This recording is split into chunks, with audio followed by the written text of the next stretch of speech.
Today's podcast is brought to you by stealthynutrition.com. At Stealthy Nutrition, we have a wide range of CBD and non CBD products that address things like inflammation, antioxidant support, gut support, and hormonal health. Also, the CBD products, we are the first ones in the hunting industry to bring you high quality CBD products that you can use for sleep, pain, inflammation, you name it. We also have great non CBD products, and one of my favorites is the Immune Support Probiotic. This probiotic is part of our gut restoration program. You can also buy it singly, and it's something that I take every single night. So, why do I take my probiotics at night? I take them at night because I like to um, have my stomach not be totally full of food.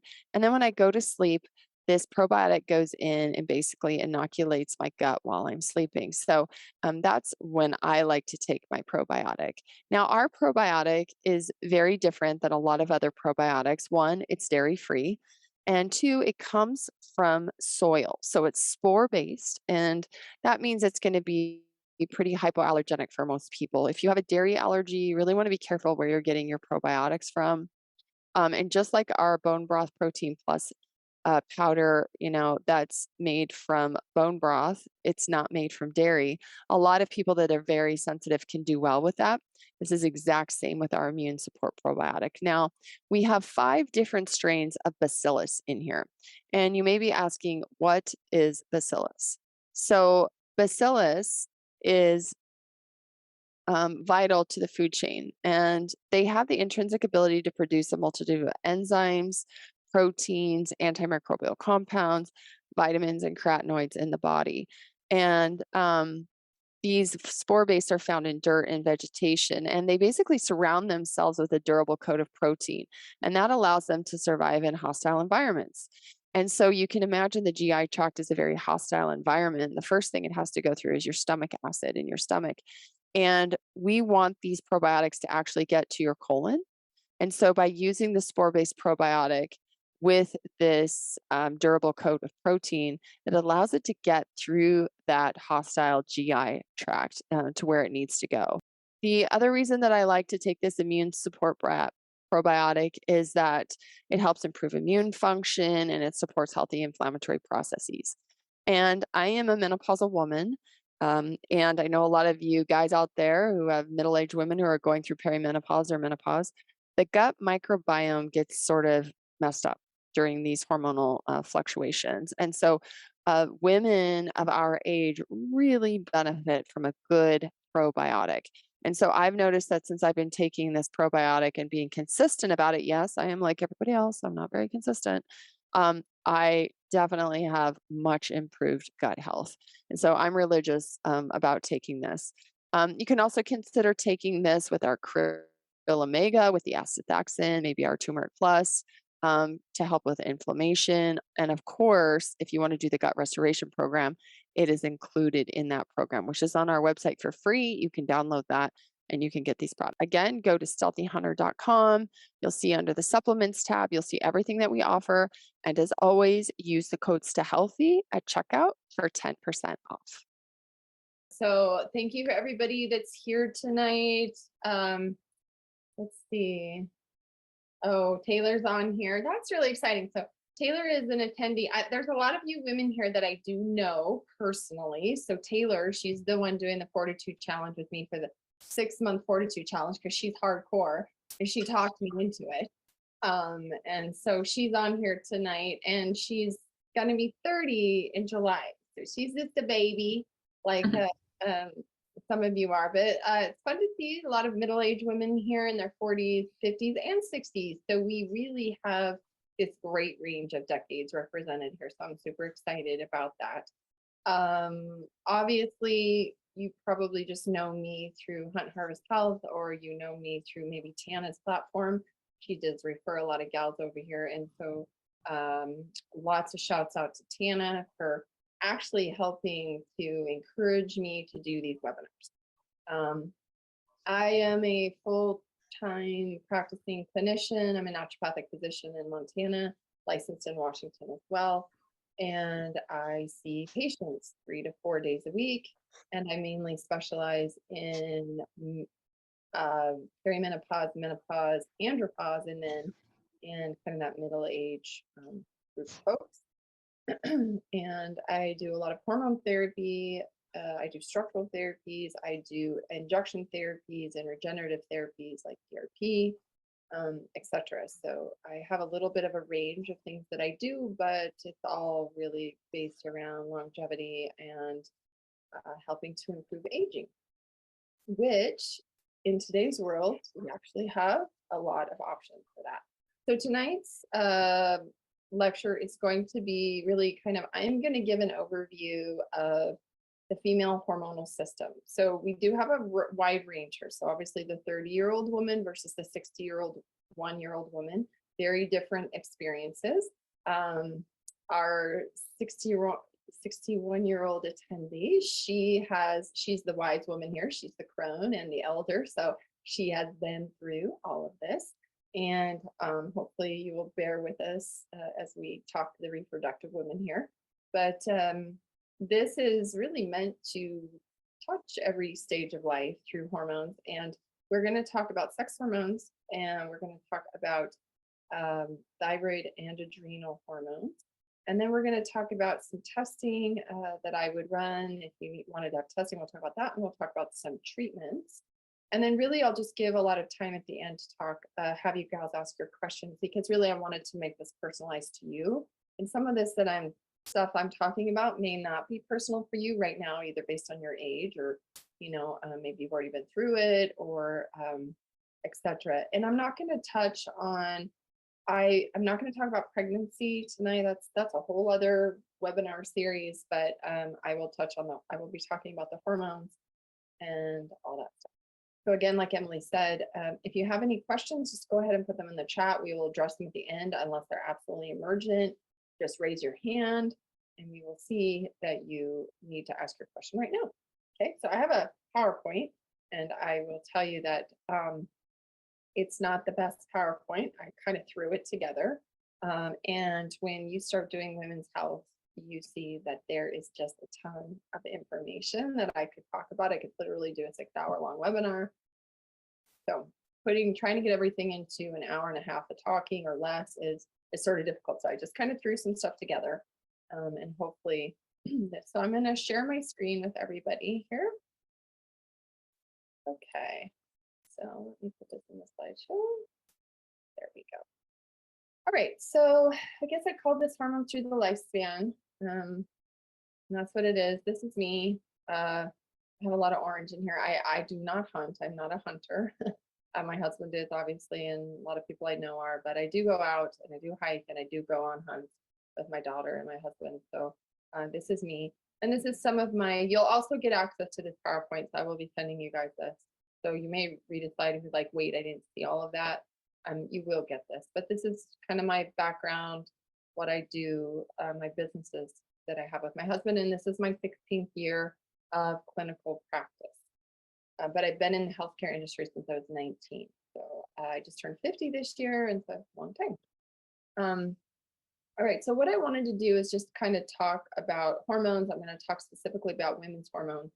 But what I love is I love this slide. I use it a lot, and it's great to show you that these are all the hormones that are in your body. Hormones are chemical messengers. They basically fit into receptors on cells all over the body, and they signal things like growth, cell replication and growth, cell proliferation and division, uptake of certain nutrients, etc., and other specific actions. They also highly correlate with your immune system, with inflammatory reactions. They dictate salt and water balance in your body. They deal with stress. They deal with sex. They deal with, oh my gosh, the emptying of your stomach, how hungry you are, how well you pull blood sugar in, deals with calcium in your blood. I mean, the list goes on and on. Obviously, pregnancy, breastfeeding, bonding, all these things. So today we're going to talk mainly about estrogen, progesterone, testosterone a little bit, and we're going to talk about thyroid hormone, the group of thyroid hormones, and we're going to talk about the adrenal hormones, the cortisol. That's mainly the hormones that we will be talking about tonight. So I am not going to go heavily into the gut, and that's because the gut is basically a whole other webinar on itself. And I'm probably going to do a webinar a month because there are literally a million topics I could talk about, and I'll probably end up doing one on the gut. But we talk about this a lot on the podcast we have for years. Everything really begins with the gut, and the gut-brain axis is really important because, as you're going to see when we start talking about your hormones, is that the brain is what's talking to your thyroid, talking to your sex organs, talking to your adrenal gland, and the the the health of the brain is really dictated by the health of the gut. So a big thing to remember is when you're trying to balance your hormones at any stage of life, because we all have a certain amount of these hormones that we're going to talk about today. And no matter what stage of life you're in, your gut health is paramount because 80% of your immune system resides in your gut. And if your gut's a mess, then you know that your gut's talking to your brain. Your brain's not going to be doing well. And that signal in the brain can disrupt hormone signals. So the gut is very important, and I will probably do a webinar on that and get deep dive into the gut and how to help that. But just remember that. And if you're here, you probably already know that. All right, so this is the picture of some of the hormones we're going to talk about tonight. I'm going to use a lot of visual aids tonight. Visual aids are easy, especially when you're throwing a PowerPoint together. Visual aids are really easy to pull together and kind of talk about. But this is the pituitary gland, and this is in the brain. And you have the anterior and the posterior. We won't go into all of this, but the anterior is really the one we're going to be talking about today.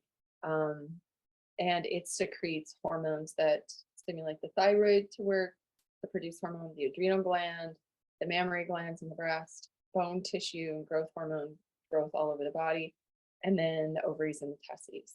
The posterior pituitary is going to deal with oxytocin, the mammary gland, the bonding hormones, antidiuretic hormone in the kidney, which is going to tell you whether to hold on to water or get rid of water. And then it does control some of the smooth muscle in the uterus. So when we're talking about periods, cramps, and birthing a baby, this is important. So the box on the left is what we'll be talking about mostly tonight. Okay, so this chart, when you look at it, can be like totally overwhelming. But what I really want you to know is that when you see a blue block, you see all these highlighted blue blocks. These are all steroid hormones, okay? And this little blue star that's up in the left-hand corner here, I don't actually know why they didn't put it here, but this is cholesterol, okay? All of these hormones come from cholesterol. So cholesterol is actually very important. And one of the things I like to say is that when hormones start to become unbalanced, especially in a menopausal woman or a postmenopausal woman when she has low hormones because her ovaries are asleep now and they're not making this hormone there anymore, and that would be estrogen, progesterone. Testosterone is made by the adrenal gland still, but not as much by as the ovary was making. You will see women's lipids or cholesterol go up. And if you think about why that is, it can be because the body keeps getting the signal that there's not enough estrogen, there's not enough progesterone. And so the body thinks we need to make more hormone. And so lipids can go up. So we can see this in men and women as they age, lipids can go up. And so one thing to think about that is that that's the body's like natural way of trying to tell itself that we need more hormone. Now, obviously, when the ovaries go to sleep in menopause, those ovaries are not producing hormone anymore. And so the signal is not going to get the ovary because it's asleep. And so this is why we need to use lifestyle and et cetera to make sure that cholesterols are good and happy, but also to remember that they will help you and support making other hormones like your cortisol and your DHEA and testosterone in the and estrone, which is D1, which we're going to talk about in the adrenal gland. So this chart just shows us how everything is made. Everything comes from pregnenolone, cholesterol, pregnenolone, and progesterone. Okay, progesterone is very important in both men and women, and it makes your adrenal hormones, cortisol and cortisone, and it goes across and it makes your testosterone and your androgens. And then from testosterone, we make estrogen. Women actually have more testosterone than men do, but we turn most of it into estrogen. Men keep most of their testosterone. And that's through an enzyme right here on the right-hand side. It's the line from testosterone to E2. It's called aromatase. And we're not going to get heavy into the biochemistry of this, but these are enzymes that control these. These enzymes are controlled. You'll see they have names, CYP19, etc. You'll see all these lines have names. These are all enzymes. These enzymes are all affected by a lot of different things. So this chart, when you want to go back to this and reference this someday, like, why would my estrogen be high? Why would my cortisol be high? Why would whatever? You can see that insulin resistance makes more cortisol, obesity makes more cortisol, inflammation makes more cortisol. If you have a slow thyroid, you may have more cortisol issues, licorice, phthalates, plastics. So this chart is great to kind of go and like, oh, I've got some deficiencies, like what could be happening here? What I find really interesting here is that estrone, which is E1, which is the main postmenopausal estrogen, it and estradiol and estriol, all these have to be detoxified through phase 2 detoxification, which we'll talk about in a smidge. If you look at the very bottom, you see 2-OHE1. This is turned off by a high sugar diet, by alcohol consumption, and a few other chemicals. So if you're a postmenopausal woman and you have a high alcohol, high sugar diet, you're really inhibiting getting the benefit of the one estrogen that we do have. So lifestyle is paramount and diet is paramount, these things. So just wanted you to look at this steroid pathway. This is the Dutch test. And I run this on almost all my reproductive women, perimenopausal women. And then I do run it on some of my postmenopausal women if I think they're not doing estrogen detoxification. And that would be this part here, phase 1 and phase 2 of estrogen detoxification. All right, so this is the androgen cycle, but the androgens all come from progesterone. And so if we go back here, we see over here progesterone, very important. Progesterone makes GABA in the brain. Progesterone is very calming and relaxing. It helps anxiety. So what we're going to be talking about as we move through reproduction and into perimenopause and into menopause, we can see changes in mental state and ability to sleep, as well as women getting more anxiety because their progesterone is dropped. All right, so back to gut health and detoxification. I'll just talk about this shortly. Again, this is stage 1 and stage 2 of detoxification, and you need all these nutrients to do that. And then this toxins at the bottom here, you got a lot of those toxins coming in, they're going to block some of these steps, and that's going to be a problem. But our liver is set up to detoxify us. We are beings that are created to detoxify our environment. I mean, imagine if we didn't detoxify, babies now are born with hundreds of chemicals in their cord blood. And unfortunately, yes, there are rare childhood cancers, and we are seeing more toxicant results of all these high toxicants in the environment. But most of us have detoxification pathways that are actually built to detoxify chemicals and mold and et cetera, et cetera. And it's really just becomes a body burden and you can't do it anymore. And your genetics, which we'll talk about too, will play into how well you do phase 1 and phase 2. But your gut health and how your liver detoxifies is very important. So I'll probably do a webinar on that. All right, let's talk about sex hormones. Okay, so this is the life cycle of hormones for a woman. And what I want you to just note is that they also have melatonin on here, which is really interesting. So if you feel like you're a 60, 50, 60-year-old woman, 50 or 60-year-old woman, and you're not sleeping well, you can see what happens to melatonin as we get older. Children got lots of melatonin, and that's why they sleep like literally dead people. And they need that for growth. So they need to go in deep sleep, and their melatonin is quite high. We see it start to drop in teens, and then it goes down as we age. Now, the green is your estrogen. The dark green is your estrogen. So obviously when you're before puberty, you don't have much estrogen production. When the ovaries turn on, then you start to see the green line go up. And then through reproduction, estrogen is fairly stable.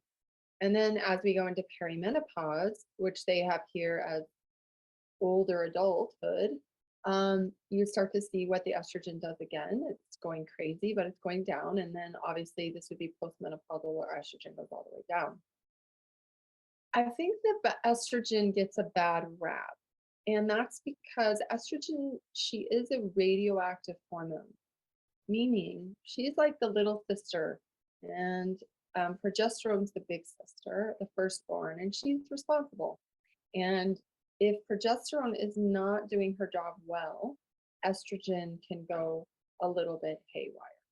And so the reason that we give estrogen kind of that bad rap is because she can cause more problems um, with side effects and stuff. But really, if you look at progesterone, this light blue line of craziness going on, especially through reproductive years, it's actually one of the ones that can be a big problem if it's not balanced. And then as you get into perimenopause, it starts to really go down. And this is one of the reasons why we have a lot of our symptoms of perimenopause. And we're going to talk about perimenopause. So, and then you see testosterone. Testosterone is the dotted line, and it goes up high, peaks in your teens, and then it just kind of stays and slowly goes down. Now, in women, I might disagree a little bit with this based on what I see clinically, but as we move into perimenopause and menopause, postmenopause, this is a more androgenic state. So you actually, your adrenal is making more testosterone still than estrogen or anything. And so you pretty much go from you go to no progesterone production, very little estrogen, moderate estrogen to low estrogen, no progesterone, and your androgens can stay high. But we'll talk about that. All right, so for those of you who are still having periods, this is the hormone of the menstrual cycle. Okay, so this is an average 28-day cycle. And again, we're looking at the hormone. So follicle stimulating hormone is the red line. And this, this start of cycle is when you're bleeding on the left. So as you're bleeding, all your hormones are low. As you get into about day 3 or 4 of menstruation, you'll see, they call it oestrogen. That's the actual clinical name of it, is oestrogen. But oestrogen starts to rise, okay?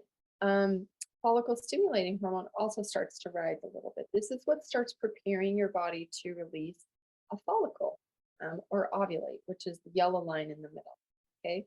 Progesterone stays pretty flat. You are menstruating, you're shedding that lining, progesterone drops, and until ovulation happens, you pretty much have a flat line progesterone. Once estrogen hits a certain peak, it's about day 7 to day 9, this triggers the sign of ovulation. Once you ovulate, well, actually to ovulate, you have to get what's called the LH spike. This is the blue line, and this happens about 36 hours prior to ovulation. So if you've ever done ovulation kits or ovulation strips or whatnot, this is what it's looking for. It's looking for your LH surge, and then you figure in the next 1 to 2 days, that's the time to have intercourse, because then that's when you have the highest, that's when the follicle's been released, okay? And then you also have FSH does go up also at ovulation, but then it kind of goes back down and flatlines again. Then we see after ovulation, about 5 days after ovulation, we see what's called the progesterone peak. Progesterone goes straight up like a peak, and when it gets to that, that confirms ovulation. If a woman ovulates or gets an LH rise, but she does not get a progesterone peak, she pretty much is not going to have a viable egg, because we'll talk about that here in a second and why that is. But I just wanted you to see how it works. So a lot of women in the second half of cycle, this is where we see PMS, this is where we see PMDD, this is where we see breast tenderness, this is where we see food cravings. And the reason for that is because progesterone, she creates more of an insulin resistance. So she's craving more sugar. She's the one causing your breasts to hurt. We blame it on estrogen, but you can see estrogen in a healthy woman is not very high. It's staying up, but it's not as high as progesterone. And too much progesterone too, or too little progesterone can cause problems. And women that are not having healthy cycles, we will not see this curve. We will see too high of estrogen, too low of progesterone. It's much more common to see low progesterone, okay, than it is to see really high progesterone. And this is especially true in puberty And puberty here, low progesterone. Okay. This is why your teenage daughters, or when you were a teenager, they're super moody, they're getting acne. See, they got their androgens going up quite high. They're maybe having a couple periods a month, their cycle's not normal, really, that kind of thing. And then as they get into reproductive years, that balances out. But when you see perimenopause, look at what starts to happen. Exact same thing. Progesterone starts going down, and then we start seeing a lot of the side effects of perimenopause. So just remember, perimenopause is the mirror image of puberty. All right, so this is a healthy cycle. This is the actual picture of what's happening to your uterine lining and happening when you ovulate. So you have an ovarian, your ovary ovulates. It sends out this little egg thing. And then when it ovulates, there's what's called a follicle that released the ovulation. That follicle then turns into what's called the corpus luteum. The corpus luteum is actually it's what's producing progesterone. So I think we have this idea that like we just produce progesterone from, I don't know, the ovary itself, but the corpus luteum is in the ovary, but it's the corpus luteum is what's actually making the progesterone. So when I said if you don't have a progesterone rise, you probably are not going to have a viable egg, and that means that you did not form a corpus luteum. Therefore, you cannot. Oops, oops, sorry. You cannot support the egg if it gets fertilized. So you have this corpus luteum that's very important, and then it matures over the second half of the cycle. And then once you start to bleed and there's no viable egg or fertilized egg, then you bleed. And this is what your uterine lining looks like. And then you build it up. And this happens every month from the start of menses to menopause. Now, that happens every month unless you're on hormonal birth controls, which we can talk about later. And then you can also see what the hormones are doing. Basal body temperature dives down at ovulation. This is why sometimes with natural family planning, we talk about women taking their body temperature, and then you'll see a direct rise in body temperature going up. Okay. All right. So that is the picture.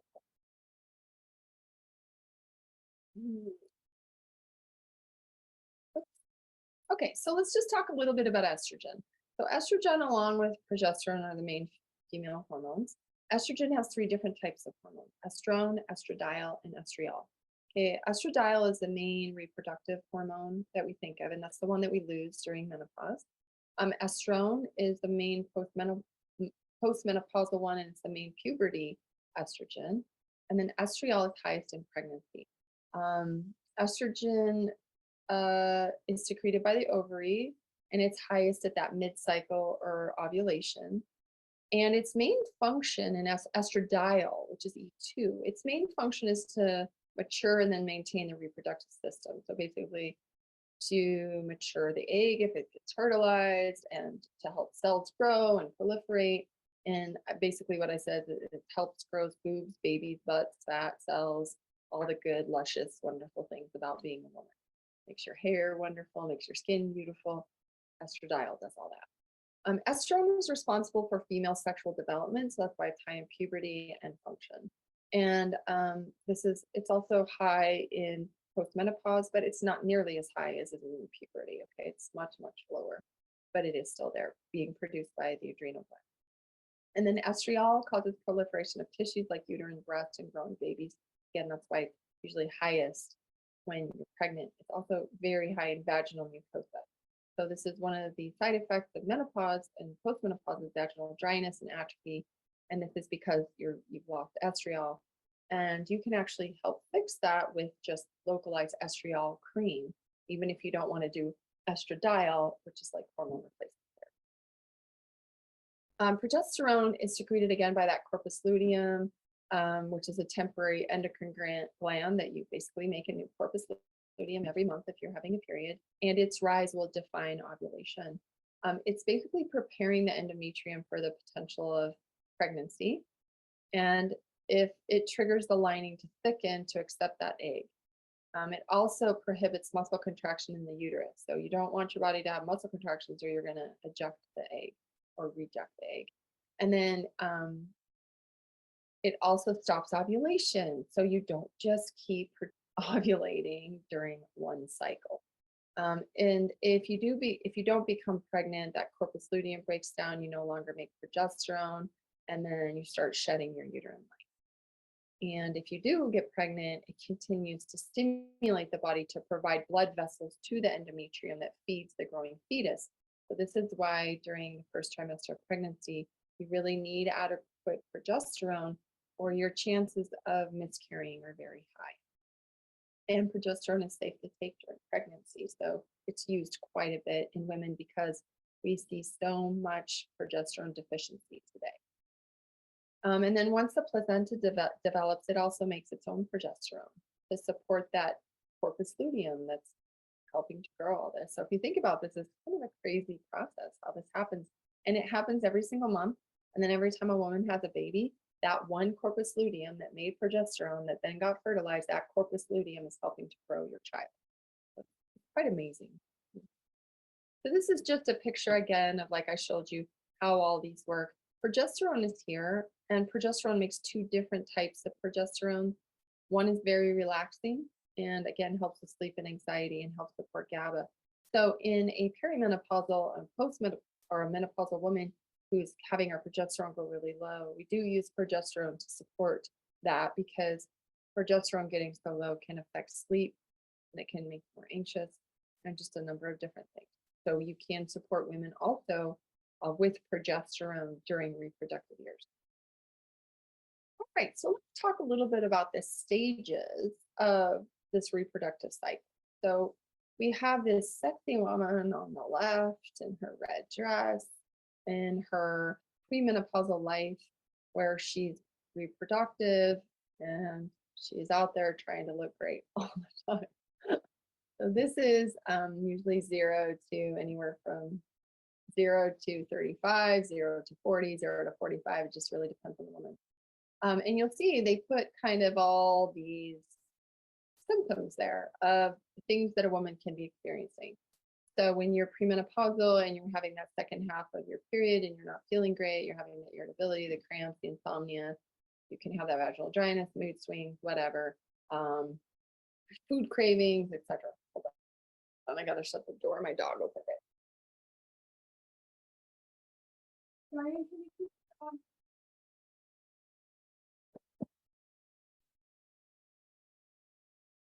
My dogs know how to open my doors. It's so funny. And then, okay, so then we get into our 40s, and 40s, we get into perimenopause, okay? And this is usually marked by not having regular periods. Now, some women, I think I have a statistic here about this.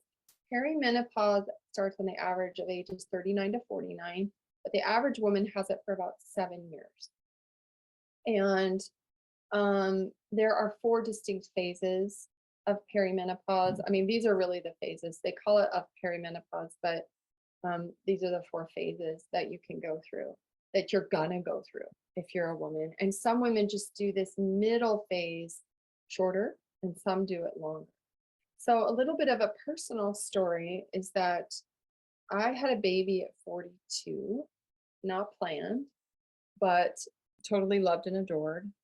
But I'm pretty sure I went into perimenopause after I gave birth to her, because my hormones dropped, which is what happens after pregnancy. And I never really felt like my hormones really fully recovered after that. And now I was 42.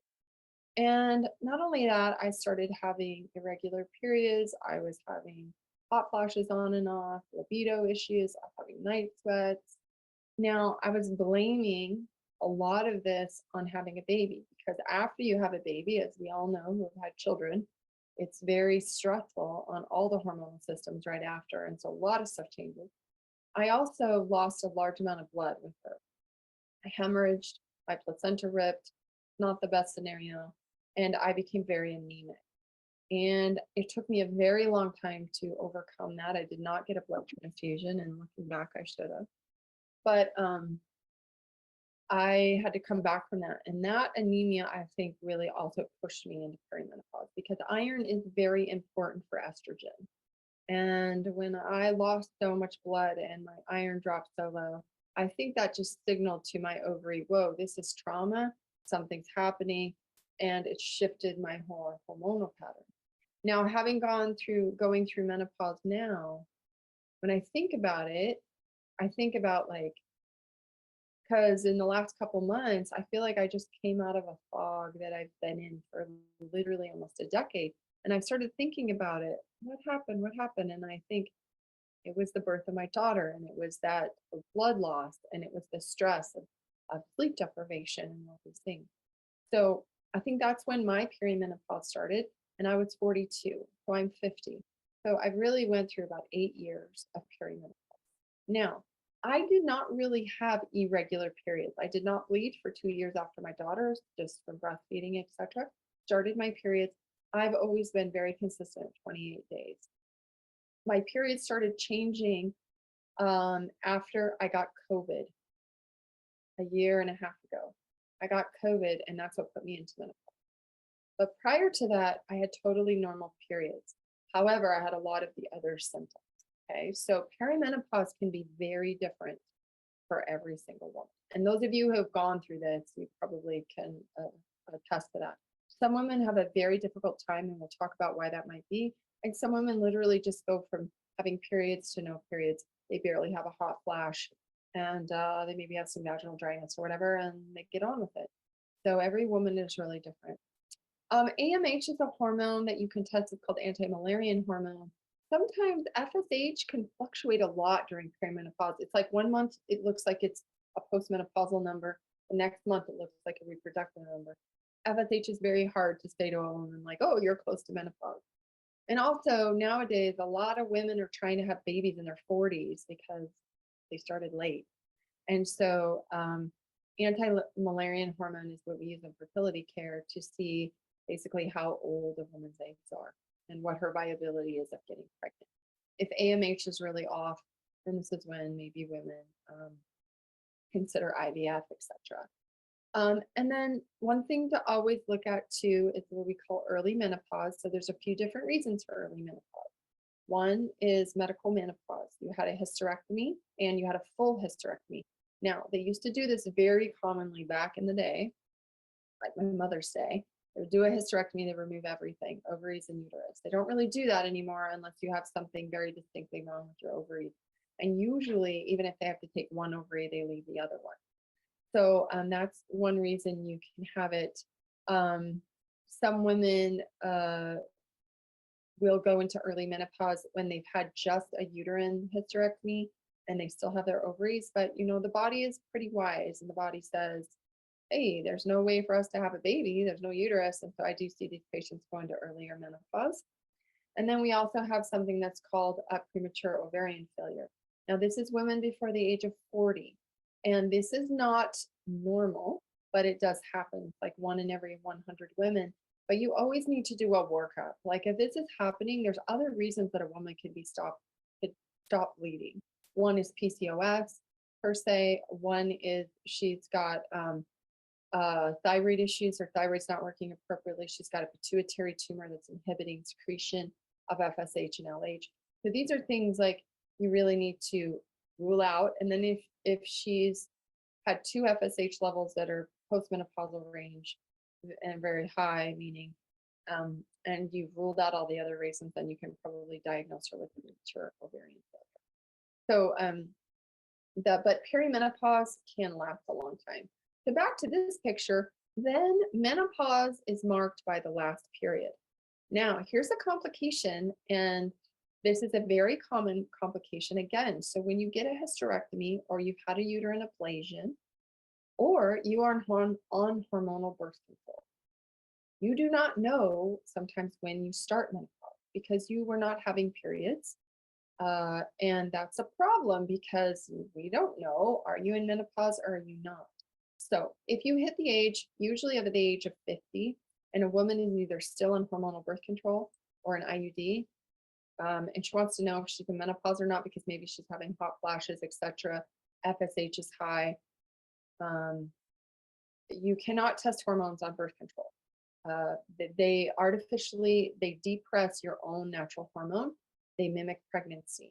So your estrogen will be low, your progesterone will be low, and that's because you are taking exogenous hormones.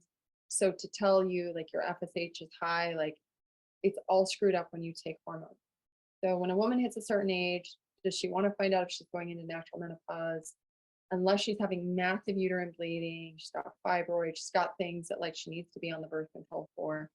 Um, I have tried to have them stop that because what you're going to then have is what's called a pill bleed. So if you get off the Mirena, which is progestin, then we can talk about the evil of progestin if you guys want to, if you have questions about that.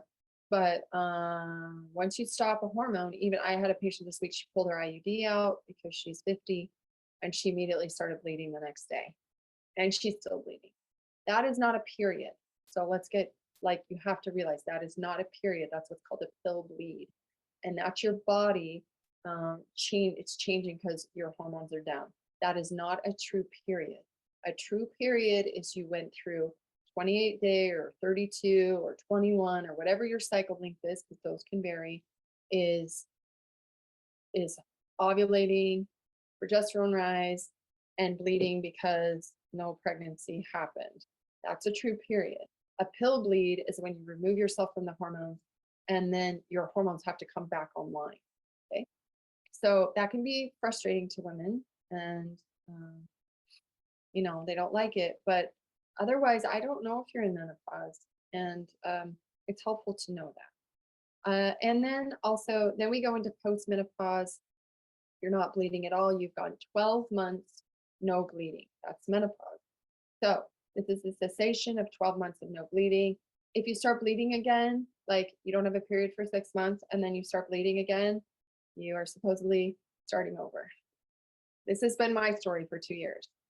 I stopped bleeding and then 5 months later I had a period, and 4 months later I had a period, and then I went 6 months with no bleeding, and then I had a period last week. It's like, so when you get to this stage, and those of you women who have gone through this, like you understand my frustration. It's like, no, once periods cessate naturally, it's so wonderful. It's so liberating. I absolutely love it. And then they start up again, and it's like, what is going on? But we possibly also need to troubleshoot that. So if a woman continues to have menopausal bleeding randomly when she shouldn't, you need to do some blood work on her. We can talk about that. And you might want to do a transvaginal ultrasound to look at the thickness of the lining of her uterus. And this is very important if you're considering putting a woman on hormone replacement therapy. And we'll talk about that a little bit. But this just gives you more information on it. Anything over 23 with cessation of bleeding is diagnosable as menopause. And again, the hot flashes, insomnia, mood swings, weight gain, vaginal dryness may increase, or they actually get better. Some women have this worse in perimenopause than they have in menopause. And I will say, having been through 2 years of this, I feel better now than I did the last 8 years. So it does get better. If it doesn't get better, then these are conversations I have with my patients about what we need to be doing about that. But most of my postmenopausal women will comment that they feel way better than they did in their 40s. And your androgens stay high. So a lot of women still have libido and they still want to have sex and they still have high androgens. But low libido is a very common symptom of perimenopause. It's also a very common symptom of being on hormonal birth control. And it's a very common symptom of postmenopause. And usually too, as partners are together for a long time and men get older as well, sex drive and libido goes down. So these are all normal, natural things that happen. There's ways to support them. And also sex is one of those things I think that everybody's different and there's a lot of mutuality between partners. And if there's a lot of discrepancy between partners, that's where we can have a lot of problems. Women tend to lose their testosterone much earlier than men do. So that can be a libido issue. And we'll talk about that right now. So testosterone is really important for all of these things on here, okay, in both men and women. So unfortunately, in the younger women, we just don't talk about this enough because when we hear testosterone, we think of like steroids. We think of, anabolic steroids. We think of like Arnold Schwarzenegger and like bodybuilders and all this stupid stuff. And that's called anabolic steroids. That's called cycling steroids. And that's not what testosterone is. Testosterone is made by your ovary. As you saw in those charts I've showed you, it's pretty consistent. It really works on a 24-hour cycle. So this is another thing I tell gals. Men work on a 24-hour circadian rhythm. Their testosterone goes up in the morning, it's produced at night while they sleep, it goes up in the morning. Over the day, it gradually goes down and then it starts over again. Women are on a 28-day cycle. So if you're trying to act like a man, you're trying to behave like a man, meaning do the same workouts when you're men do, and we're going to talk about that. That can be very difficult because your energy and the way you are is going to wane based on the type of month for you. That's just how it is. We live in a very masculine world, though, and the way even our work schedules are set up, we're set up on a 24-hour cycle. Get up, do your daily workout. And it's like we live by days, so I'm not saying that's bad. But for women, there's so much more fluctuation throughout a month than there is for men. Men have this 24-hour cycle, so testosterone is creates a lot of that forward movement all the time, right? And then you see it in men too, when they start to lose testosterone, they lose that they lose that motivation, they lose that desire to do stuff, they lose libido, they lose cognition, and so they get the daily slump as well. But women, we are on a different cycle. Now, the postmenopausal woman, I'm not going to call her a man, but she's more like a man in her hormonal cycle. So her androgen's a little higher and her estrogen and progesterone are low. So she may actually feel more like a man on her 24-hour cycle, honestly. And there is this research that's been done. It's called the grandmother hypothesis. And there was always this question of, and I think, we still have this association with old women. I don't know why in this culture, like we just don't appreciate them and like we should. And so researchers have this question of like, what is an old woman worth? What is she? She can't reproduce anymore. What's she good for? They did some, I forget where it was. They went into some tribal communities. And what they noticed was pretty amazing. They noticed that the tribes and the families that had grandmothers that were there, helped take care of the children, etc., that the grandmother's offspring had more children. Well, why? That's kind of common sense, right? If you have a mother around to help you, she can take care of the older children and you can keep having babies. Also, they found that grandmothers don't require as much carbohydrate as reproductive women and children. Children and reproductive women need carbohydrates. This is not a time to be going keto unless you have like epilepsy or something, but like that's reserved for reproduction and growth. And they found that the grandmothers actually, probably based on their hormonal state of being a little more androgenic, that they could work just as hard, they had energy, and they helped to support their family with childcare. And so this is called the grandmother hypothesis, is that your family lineage supposedly will be stronger and live longer because we have older women in our lives. And I also think that, to just add my own context to that, is older women bring value to younger women by helping and supporting throughout their life and through their reproduction. So if you have daughters, and the other thing is mitochondria, which we may touch on a little bit, but mitochondria are passed down through the mother's lineage. So women, you have a lot of power because your mitochondria are being passed down to all of you. Your children and their children and their children and their children forever. All right, so testosterone is that, and these are symptoms of low testosterone, and these are common in women as well in men, and we do see this real common in women after baby. That never really returns the same. So we see testosterone stays up, like estrogen and progesterone does this, but in some women, testosterone is really low. And we're seeing more and more of that, and I think it's toxicant exposure, because testosterone is really sensitive to that, just like it. We see more estrogen excess, which is going to blunt testosterone. All right, so we'll talk about the adrenal glands a little bit here. This is a picture of the adrenal gland. Interesting little organs. They're very, very tiny. They sit right on top of your kidneys, but they do a whole lot of stuff. So they secrete a number of different hormones, mineralocorticoids, glucocorticoids, androgens, again, that's testosterone, and then catecholamines, which are epinephrine and norepinephrine. So if we think of an adrenal gland, what its main purpose is, well, it's got a lot of purposes. But the big thing is fight or flight, okay? when you need to run, when you have the bear chasing you or whatever, like Tana did, all this stuff, you need a lot of adrenaline. That's what those little things do. They shoot out a ton of adrenaline in your adrenaline so you can do what you need to do to run. But it's actually cortisol that keeps you going. So adrenaline is the acute reaction, cortisol is the long-term reaction. And I think we think about cortisol as like an acute reaction. It's really not. It's secreted in a slow circadian rhythm that helps us deal with prolonged stress. And so that's in the group of glucocorticoids here. This is secreted by this part of the adrenal. And usually when adrenaline is secreted, cortisol follows. And there's also when cortisol is secreted over time, you also get a little bit of adrenaline. So that's where getting a spike of cortisol too over long term can give you a little bit more energy. But yeah, the adrenal is an amazing little organ and all the things that it does. But we're mainly going to talk about cortisol. And these are the hormones that it secretes, cortisol, cortisone. Now, there's two different types of cortisol. Cortisol is free cortisol. This is what's available to your cell right now today for stress management. Cortisone is your money in the bank. And if we were to go back to that very first picture, maybe I have it here. Oh, yep, right here. Cortisol, cortisone. These can go back and forth. They can borrow from each other. Cortisone is your money in the bank. How much savings? How much do you save? If you need some cortisol that day because maybe you didn't make enough cortisol, you can borrow from the bank. A big problem though is that if you are insulin resistant, you're overweight, you got a slow thyroid, you're gonna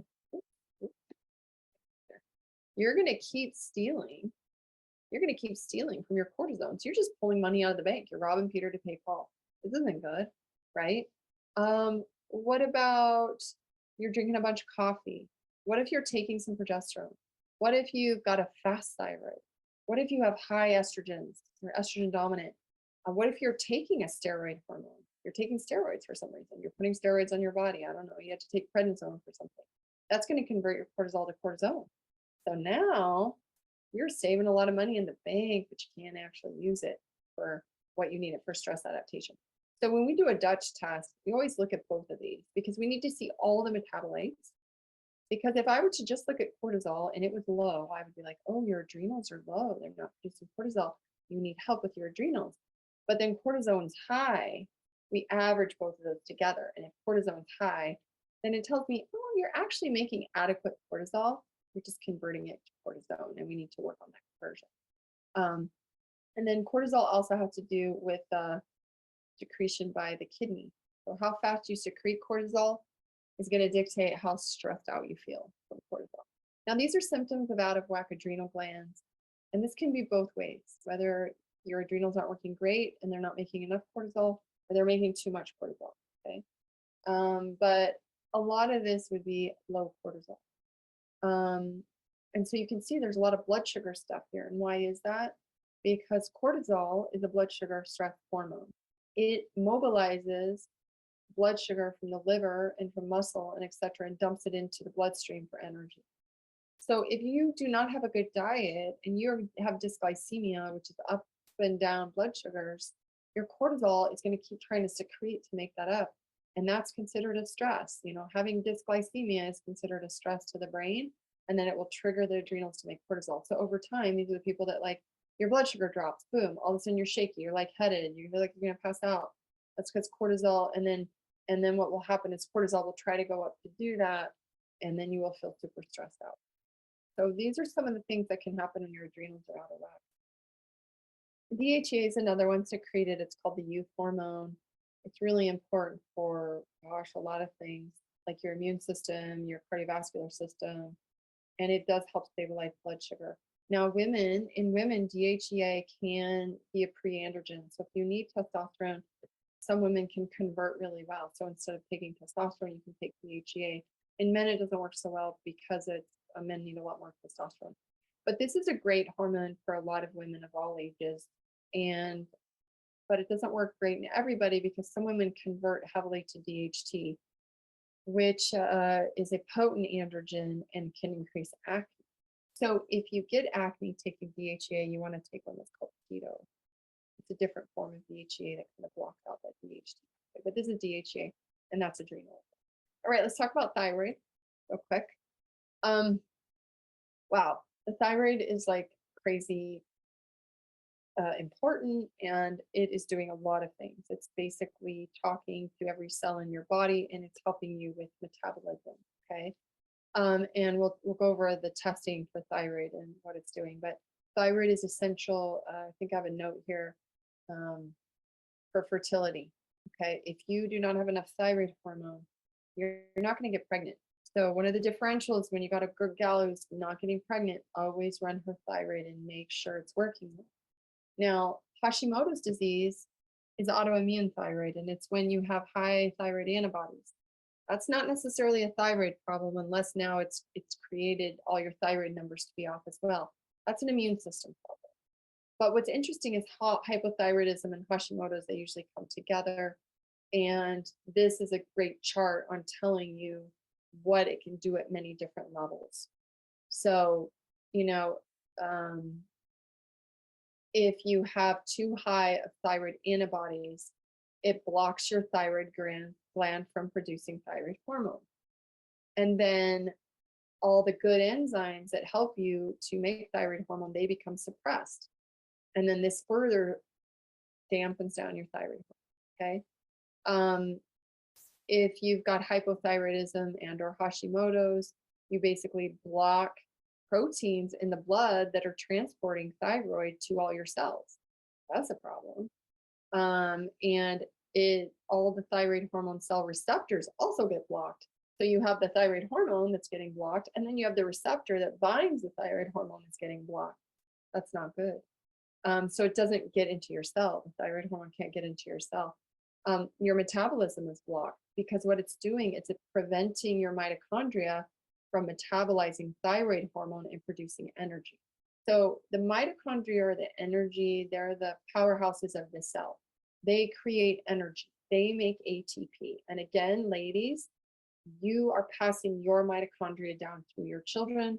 And if you have daughters, they are passing their mitochondria down. So if you have a son, he does not pass his mitochondria down, his wife will pass her down. So this is actually why it's really important that your son has, a great wife that you really love and get along with, because she's the one going to be actually passing down her genetics to your offspring. So mitochondria are really important, but it requires thyroid hormone to make energy. And so your mitochondria will get blocked. And then enzymes in the liver become blocked, and you can't convert from T4 to T3, which then makes you have low thyroid hormone. So can you see how important this is? Another thing is when you've had prolonged stress, cortisol, if it's low and you're like in what we call burnout, kind of like the non-clinical name, when you're in burnout, you don't have enough cortisol.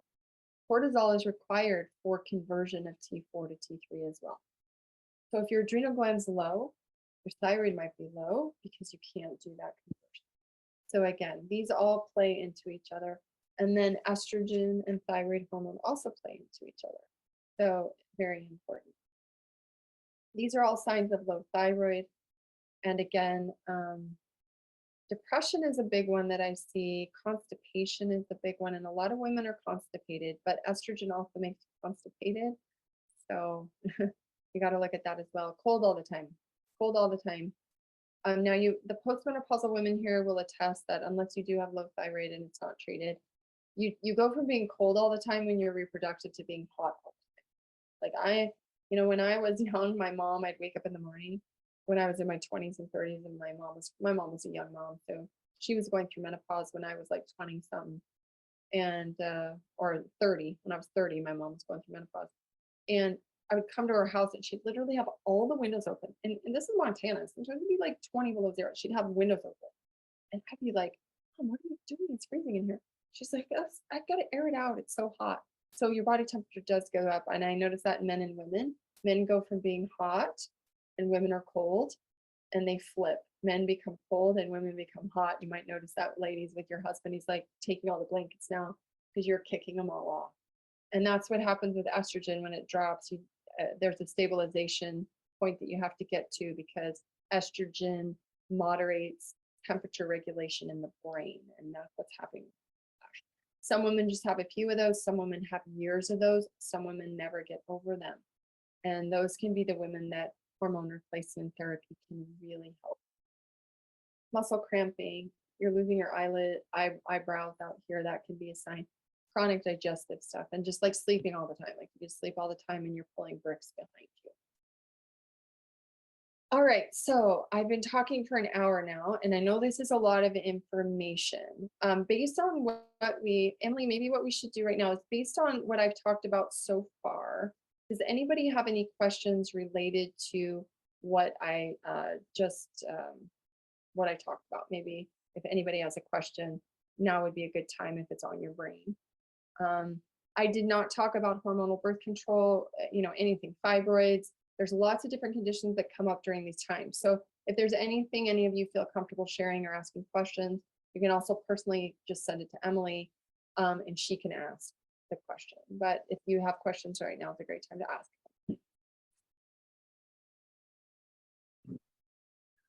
Just give everybody a couple minutes. I'll keep my eye on the chat here. You did have one come in, Hill, while you were speaking, but shortly after you answered it, it was about someone that had a hysterectomy but still has their ovaries, and they had that done in their mid-30s, and she had asked how that affected menopause from a hormonal perspective. But it seems like she responded in the chat and said that you had answered it, so I don't think we have to address that. You just really and you'll know too, because maybe you get through your 40s and you have very little hot flashes or whatnot, and then all of a sudden you're having hot flashes. Now night sweats can be more common in perimenopause, so women will complain they're having night sweats but not hot flashes, and that can be a loss of testosterone. So testosterone is very helpful for those night sweats, but if you start having like hot flashes, and the other cardinal symptom is cognitive stuff. You just start feeling like off, you can't remember things. And then vaginal dryness, that can come on, like you start noticing pain with intercourse and that kind of thing. I would say low libido, but low libido is so common now in even younger women that I wouldn't say that's a cardinal sign of that. But and then of course, like I said, you don't have your uterus, so you'll never have a period, so you'll never really know, but you will end up having some symptoms. So, and then you should go to your doctor and have them run your FSH on you, and that'll be helpful. Also, they can run your hormones. Your estrogen will be non-detectable, and your progesterone will be non-detectable. And if that's you could, if you think maybe you're perimenopausal and it changes, you could do a couple tests different, a couple months in a row. But if it's pretty consistent for 2 or 3 months, like you're probably, yeah. And the other thing is, these women, I do hormone replacement therapy too. So they'll come in and they'll have all the symptoms, and we'll give them a little bit of bioidentical estrogen, and we'll give them progesterone, and their symptoms all go away and they feel better. So then to me, that's like, oh, okay, probably a little bit of menopause. Now, we can talk about treatments. We'll talk about that when we get there, hormone replacement. Any other questions? No more have come in, so I think you're good to go. Okay. All right, so testing, here's some of the common testing that I run. In a reproductive woman, I do run the Dutch test. Now, this can be hard if you live in a place where you don't have integrative healthcare. This can be hard to get. I don't know if you can actually order a Dutch test on your own. You might be able to. I'm not sure if you can just order it. I've never actually looked into that. But we run that on reproductive women because you need to collect the urine on days 19 to 22 of the cycle. Anytime when you collect outside of that, remember those graphs I showed in the beginning? Like if you test at the wrong time, it's going to look like your estrogen is sky high if you're testing at ovulation. Well, that's normal. That's normal. So we actually are trying to test at your progesterone spike, because we actually want to see what is your progesterone doing. And then we do test so all those hormones will be on the Dutch, all your steroid hormones plus your adrenal hormones will be on there. And if I have a postmenopausal woman, we know she's postmenopausal, we don't necessarily need to test her hormones. There's 2 reasons why I would run a Dutch test on her.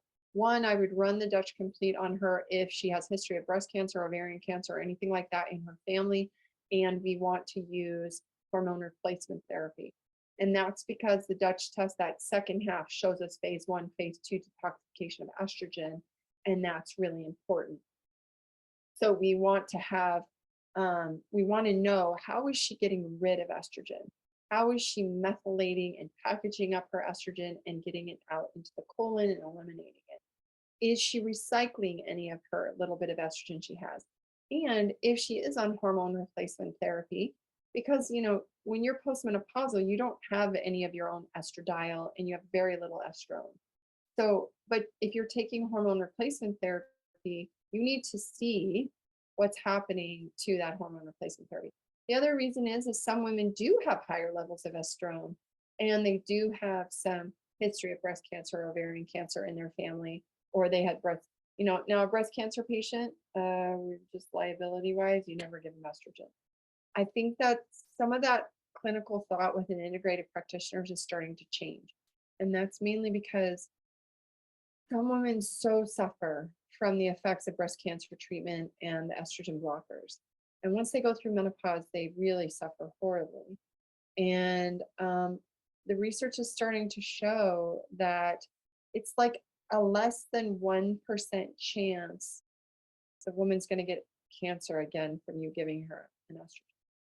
But there's just so much fear around estrogen receptor positive cancers and progesterone receptor. So progesterone receptor positive, you got to be careful. You can't get progesterone either. But you convert from testosterone to estrogen. For some women, you can give them testosterone and they may have a smidge of, they don't have ovaries anymore, so they're not going to really convert much, but testosterone itself can actually help a lot of the symptoms. And then if they got like vaginal dryness and stuff, we use the localized estriol cream that helps to build the vaginal mucosa. And for those of you 30-year-old women who don't know what vaginal dryness is, it can really change a woman's life. So something we really try to help. But okay, you also can run sex hormone binding globulin. This is serum, so this would be in the blood. Testosterone in serum is gold standard for all women and really for postmenopausal women. Estradiol, you can run it in the serum, but in a reproductive woman, you're going to get different levels depending on the time of the month. So unless you have her collect her sample, like get her blood drawn right when you know she's ovulating, then you know exactly, or right when her progesterone spike is, whatever. But the Dutch is way easier to pick up. FSH and LH, these are the hormones from the brain. We test those to see, again, menopause, premenopause, whatever. CBC looks at red blood cells, white blood cells, platelets, and then we do a comprehensive metabolic panel to look at blood sugars, blood proteins, calcium, electrolytes, liver function and kidney filtration, which is really important, especially if you're going to be talking hormones. We look at cholesterols, especially in older women and perimenopausal and postmenopausal women, and especially if there's any family history of high cholesterols. Genetics. The more and more and more that I do medicine, the more and more I love people to do genetic testing. There's new companies out there there's one that I work with called the DNA Company. They give you the most amazing report of genetics, and SNPs will control all kinds of things. I'll talk about that in a minute. But I think genetics, and it's affordable now. Hemoglobin A1C and fasting insulin. Women get more insulin resistant as they get older.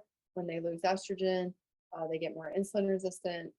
When you have lots of cortisol and not enough estrogen around, not enough progesterone around to chill cortisol out, what does everybody get? The tire around the middle. And nobody likes it. And almost every single perimenopausal, postmenopausal woman gets that.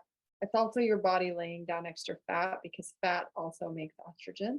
Your body knows you're losing estrogen, so it's trying to do what it can to just keep some estrogen around. And then, of course, a full thyroid panel is really important, including antibodies. This is just when I give you guys the flu, you can read through all this, but what we know now in medicine and what we're able to predict and what we're able to see, that the influences that our genes have on us, and many different aspects. And I had this great story. So I had a woman come in today, postmenopausal, early 50s, a slew of problems. She's sensitive to everything. She doesn't sleep. That's her main problem.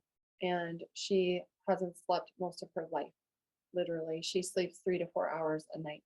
She has 7 children. She's birthed 7 children. And when you meet her, she is like, she's just high energy. She's crazy, amazing. Okay. But to her, and she's feeling it as she gets older, she is massively sleep deprived. And she has created all the sleep hygiene in her room. But last night, she told me I went to bed at 3:30 in the morning. The sun came in my room at about 7, even through my blocking shades, and I was awake. And this has been her story her whole life. Now, we went back in her history, and she also had a very stressful childhood. She had a very narcissistic father. She told me she walked on eggshells for most of her young life. There was kind of a lot of fear instilled in the children in the family. And so you got to take that into consideration too, especially when you start thinking about your genetics, because your genetic is your blueprint. It's like the architect creates a blueprint for the builders to build the house. That blueprint is your blueprint. That's what your DNA is. Does not mean you express all of your DNA. It does not mean that every single one of the genes that you have in your whole genome is turned on and you do. Actually, most of them are not. Okay. But there's certain groups of genes that we know are heavily influenced by what's called epigenetics, and that's your environment. And epigenetics is the influence that the environment has on your genetics and your blueprint, and how it could possibly be affecting traits that you have. And so this woman brought in her report to me, and this report is huge. If you print it out, it's this thick. It gives you a whole book. I mean, they record a whole podcast for you, like it's called your Gene Cast. It's amazing, and it gives all these areas like sleep and longevity and detoxification and mood and every vitamin D, nutrients, et cetera, et cetera. And her sleep SNPs are a wreck. Her circadian SNPs, a wreck. This is her blueprint. And she said, I feel so I feel like somebody finally explained to me why I'm like this. Because I've been going to doctor after doctor after doctor. They put me on medication after medication. I can't tolerate the medications. I take a quarter of a dose. I'm a mess. And not only does she have horrible circadian rhythm genes, she has horrible detoxification genes. Now, on top of it, this patient is well put together. Her makeup is perfect. Her hair is like she's right out of the 80s. Like her hair is blow dried. It's curled. It's bleached. She has fake nails. She has red lipstick on. Okay. Red lipsticks have lead in them. You didn't know. But her clothes are perfectly pressed, well put together. She is a stay-at-home mom. She raised 7 children. Her world is organized, but she does not sleep. And I was like, but she's been doing all the sleep hygiene stuff for years. So she's actually been supporting her circadian genes, even though she didn't know it. But her detoxification genes are likely inhibiting her circadian genes. So I told her, you got toxic overload. You got to stop wearing all this makeup, get healthier makeup. You can't put chemicals on. She's telling me she has candles in her house, the plug-in air fresheners. As she goes to Bath and Body Works, she buys all her stuff. She uses Tide laundry detergent. I said, you're living in a toxic soup, and you can see your blueprint is like bleeding. Please don't do this. And that's affecting your circadian gene. Such cool information. And she said, without that information, if I had not had her do that test, and if she had not seen, so this also means she can't detoxify estrogen. So she's never been able to, she's always had weight on her. She's always been swollen. She's always had hormonal issues. And we find out now she also has poor detoxification pathways for estrogen. She feels so justified now. She's like, I told people something was wrong with me. I knew something was wrong. And I said, it's not wrong with you. Your blueprint, you're just not really supporting your blueprint. And so we need to make tweaks to that. And she would have probably never, if I would have told her to get rid of her red lipstick and get rid of her hairspray and throw her Tide Pods out, she would have never done it had she not run this test. And now she's like, for the next 6 weeks, that's her job. Her job is to replace all these chemicals in her environment. And that's very difficult for her. She just was looking at me, but at the end, oh my God, how am I going to do this? And I said, well, my job is to create a plan for you. Your job is to start removing the toxic soup out of your life. So the genetics are really cool these days. And I've got a link at the end of this if you guys are interested. So these are just some of the genes that are controlled by lots of different things. And you can read all about these. This is a very important gene to test. I did write an article many years ago on APOE. The link's here. You can read about that. This is what's called the Alzheimer's gene.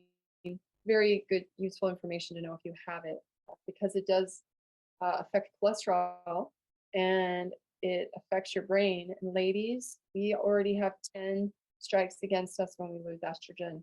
Women have a more than double chance of Alzheimer's than men. I think it's triple to quadruple the amount of Alzheimer's than men do. And that's because we lose our estrogen. Estrogen is very important for the brain.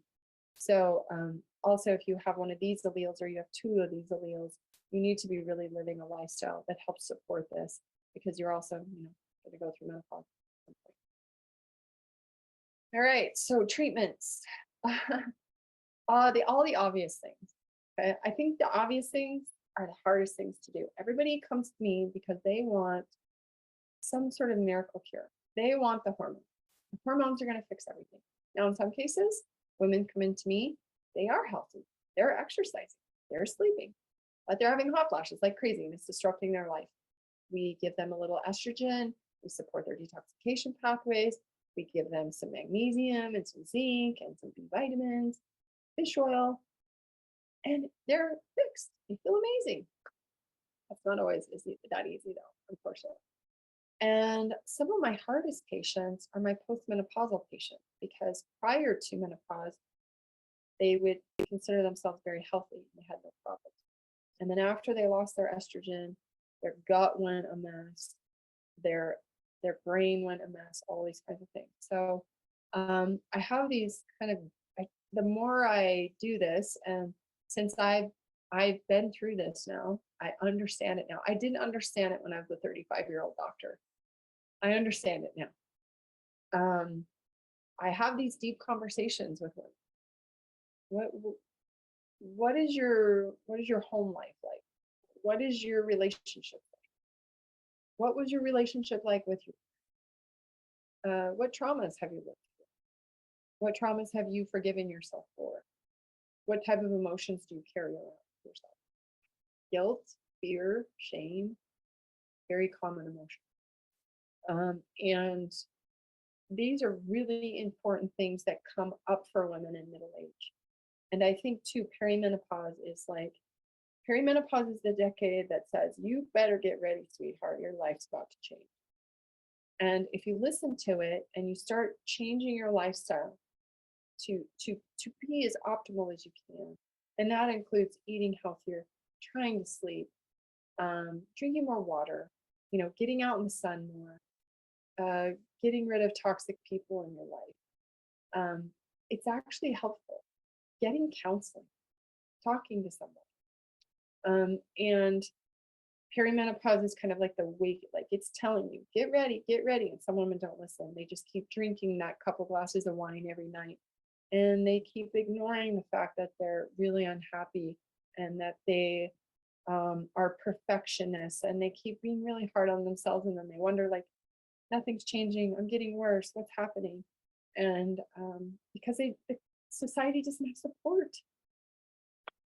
I mean,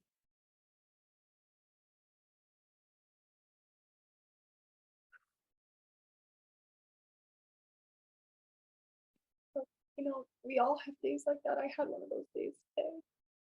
And, I am a 50-year-old woman with 2 young children and 3 businesses and people that I have to help every day, and things that I want to do, and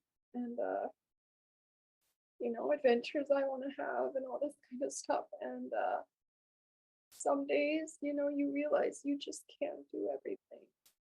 And sometimes you take it out on people that you really love and you care about because they're the closest to you, And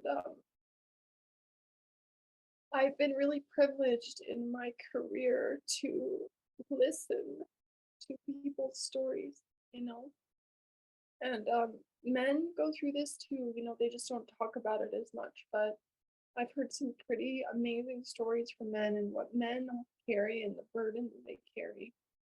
Pretty heavy. But women are really taught to just kind of get on with it because you are so important to the family unit. You can't crumble. You have to be strong. So it's really vital that you take as good a care of yourself as you can in this decade of perimenopause so that when you get into menopause and postmenopause, you can actually experience the beauty of it. A lot of people will complain about it. And of course, I'm only 50. I'm not 60. I'm not 70. My mom is 70 this year. And there's something liberating, again, about not having periods. And I think there's something liberating about realizing that you don't have to be perfect. And I think that's what menopause and postmenopause should teach you. So if you're struggling with being perfect and you're struggling with what to do, this is going to affect your health and it's going to affect your biochemistry and your physical body. So helping yourself with those things is very, very important. And I'm learning every single day the things that I need to let go of that are not serving me. So sorry about that all. This is a good list of where to start, okay? Don't start with the hormones. Don't start with like medications. Try to start with the basic things. And if you follow me, you know that that's what I preach. But these things are actually very important. And I'm not going to go through all of them, but they're there. These are ways to support your estrogen at any age, okay? Healthy diet, low sugar, try to, get healthy food without hormones. Alcohol is not your friend. And when you go through perimenopause and menopause, alcohol is definitely not your friend. It's very inflammatory. The other thing about menopause is it's pro-inflammatory. This is why you could drink a couple glasses of wine when you are 40, but drinking 2 glasses of wine when you're 60 might put you into a massive mess. And that's because estrone, which is E1, is more inflammatory just by nature, okay? So the younger gals have the benefit of the anti-inflammatory estradiol. But alcohol is really not your friend. We do too much of it in our culture, but it's really hard on us. Balance your progesterone. So you can actually help your estrogen by balancing your progesterone. And we'll talk about that here in a minute. Iodine is helpful for estrogens, helpful for breast tenderness and breast health. NAC, N-acetylcysteine, is a detoxification thing, and it helps make glutathione, so it's great for your liver, great for detox, great for hormones, great for everything, really. And you can believe it, the FDA is trying to take it away as a supplement and make it a prescription because it's phenomenal and it's cheap. So breast pain can be both a sign of high estrogen and high progesterone, okay? So you really need to get that ratio balance. I didn't say much about the estrogen progesterone ratio, but it's vital that when you saw that first normal period, you want estrogen progesterone ratio balanced. Even in a postmenopausal woman taking hormone replacement therapy, if you got her on too much estrogen, she's going to grow a really thick endometrial lining. That's a problem that can lead to endometrial cancers. So she has to take progesterone. That keeps the balance so that she doesn't grow an endometrial lining. Now, if she starts bleeding, that either means she's on too much progesterone or not enough progesterone, or you need to go in and get a vaginal ultrasound to look at the thickness of the uterine lining. Okay, so but that ratio is very vital, especially for reproductive women, and as you know, to ovulate and to have normal cycles. Stop caffeine, chocolate, alcohol. These really are not good for breast pain. Chinese medicine. Oh, I didn't spell Chinese right. Chinese medicine, acupuncture, saunas, detoxes. These are all amazing for hormonal disorders and supporting your estrogen. Estrogens tend to be too high today. We got way too many xenoestrogens in the environment. And so men are being affected by it. Women are being affected by it as well. And progesterone is notoriously low. So looking at B vitamins as well, we want to do that. And then looking at genetics, of course, and methylation SNPs, that will help you know what type of B vitamins you need to take for yourself. This is progesterone. So you can take it orally, you can do it topically, you can do a troche of it. You can take Vitex, which is an herb. And these would be taken second half of the cycle in a cycling woman. So from ovulation to period, you would take it. You don't take it when you're bleeding. Don't take it that first 2 weeks of the period. Progesterone, some women postmenopausally, they just feel great on progesterone. They sleep great and they don't have anxiety. They don't do so well with estrogen. So you can take progesterone without estrogen. If you do not have a uterus, like somebody said, then you can still take progesterone and it may help you with some of your other symptoms.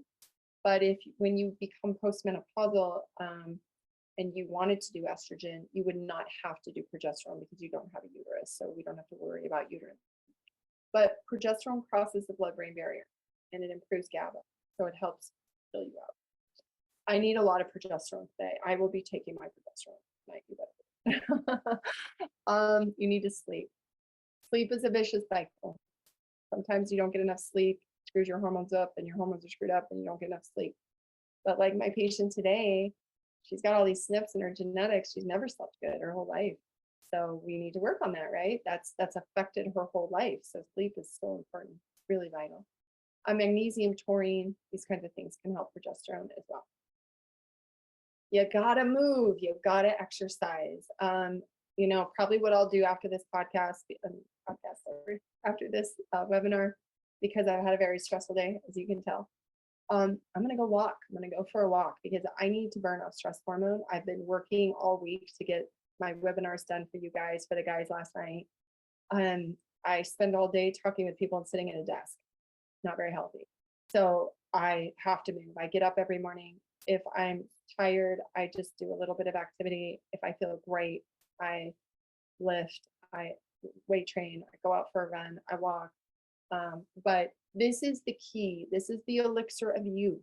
Okay, you're not going to be young forever, but moving is really, the research shows that exercise is more important than a healthy diet, because you have to move your body. If you don't, you can't flush out toxins. Your brain doesn't function right.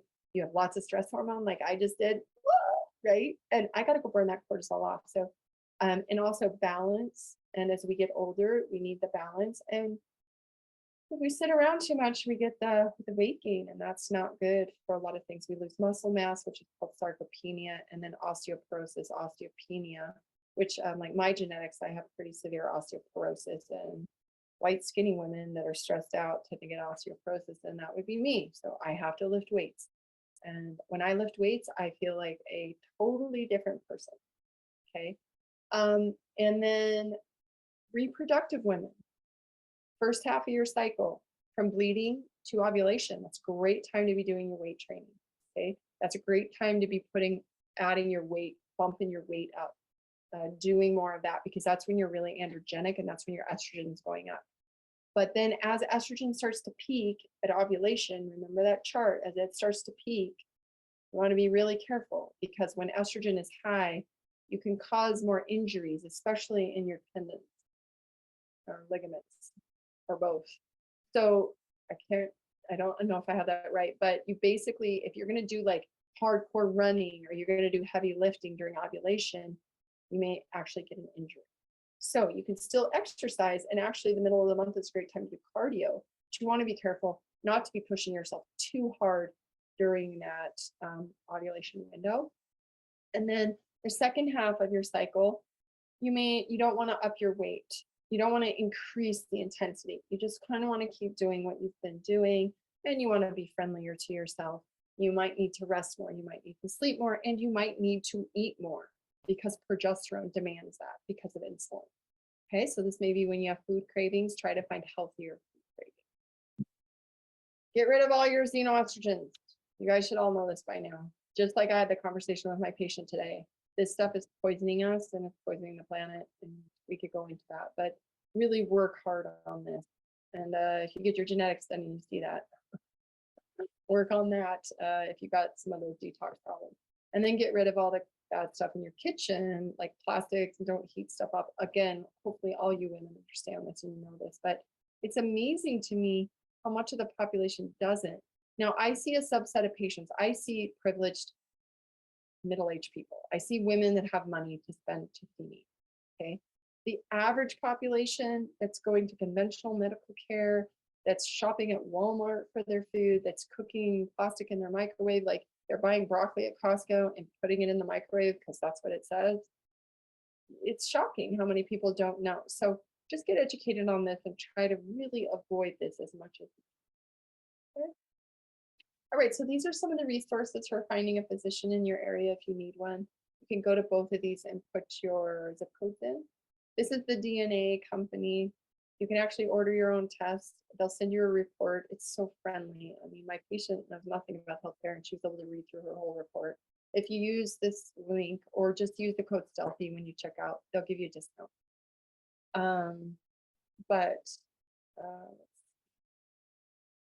And I just love this quote. I shared this with the men last night too, and it's Pat Riley was an NBA coach, and if you're in our generation, you remember him if you watched basketball.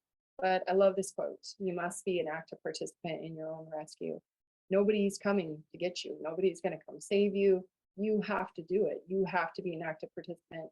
And health is a constant uphill battle. Now, I know that we have a participant here who lost her father 2 weeks ago. And he was a good friend of ours. He was 60 years old. Okay.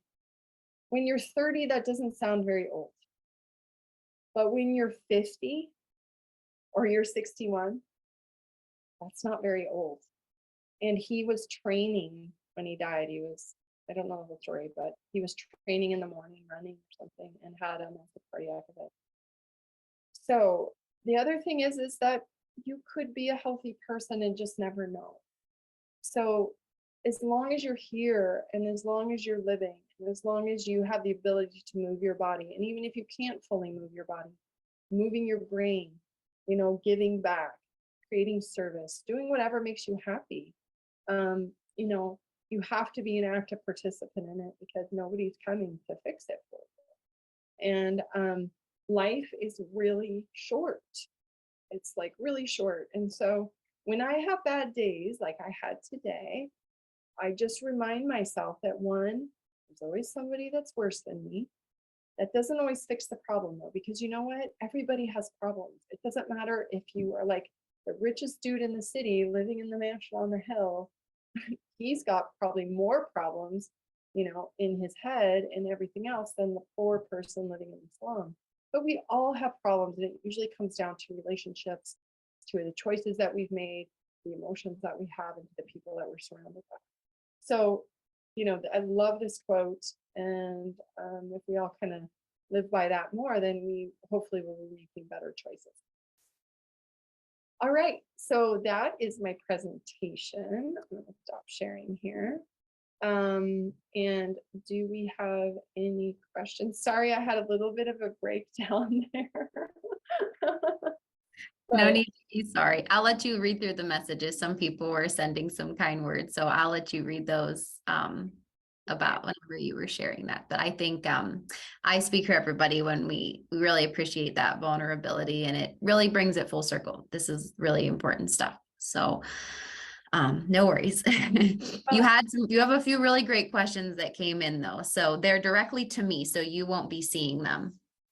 So I'm just going to look real quick at a few of these and see, can I still get PCOS after a hysterectomy with ovaries intact? Yes, but you're not going to know unless you get an ultrasound of your ovaries, because you're not having periods. Gals that have PCOS typically are having anovulatory cycles and they may not be having periods. So gold standard diagnosis of PCOS is cysts on the ovaries, and androgens, maybe high androgen. So you need to get a blood test. You could do a Dutch test too. That would show us all your androgens, not just testosterone, because PCOS is more linked to, I can show you here. Let me share my screen again. I can show you what PCOS is more. Did I shut that? Where'd it go?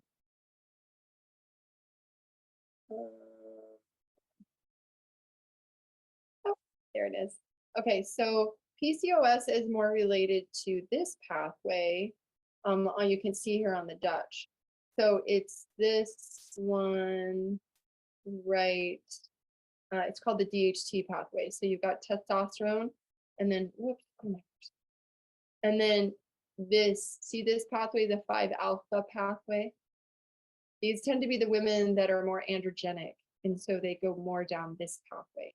These are also women that tend to have more acne, more cystic acne, back acne.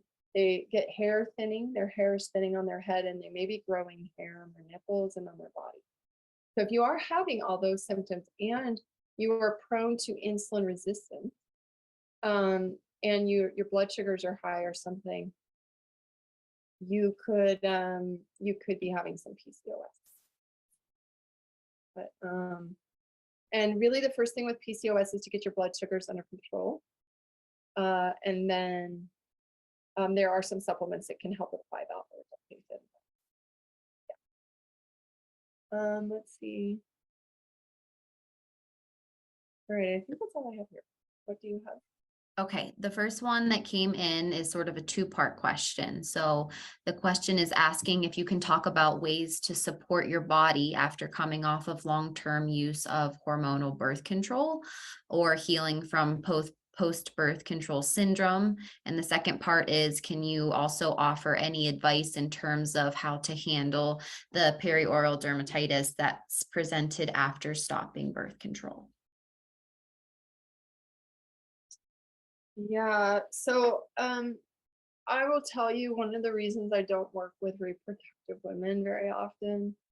I do, I have lots of them, but the more I get specialized in what I'm doing, I don't enjoy working with them as much.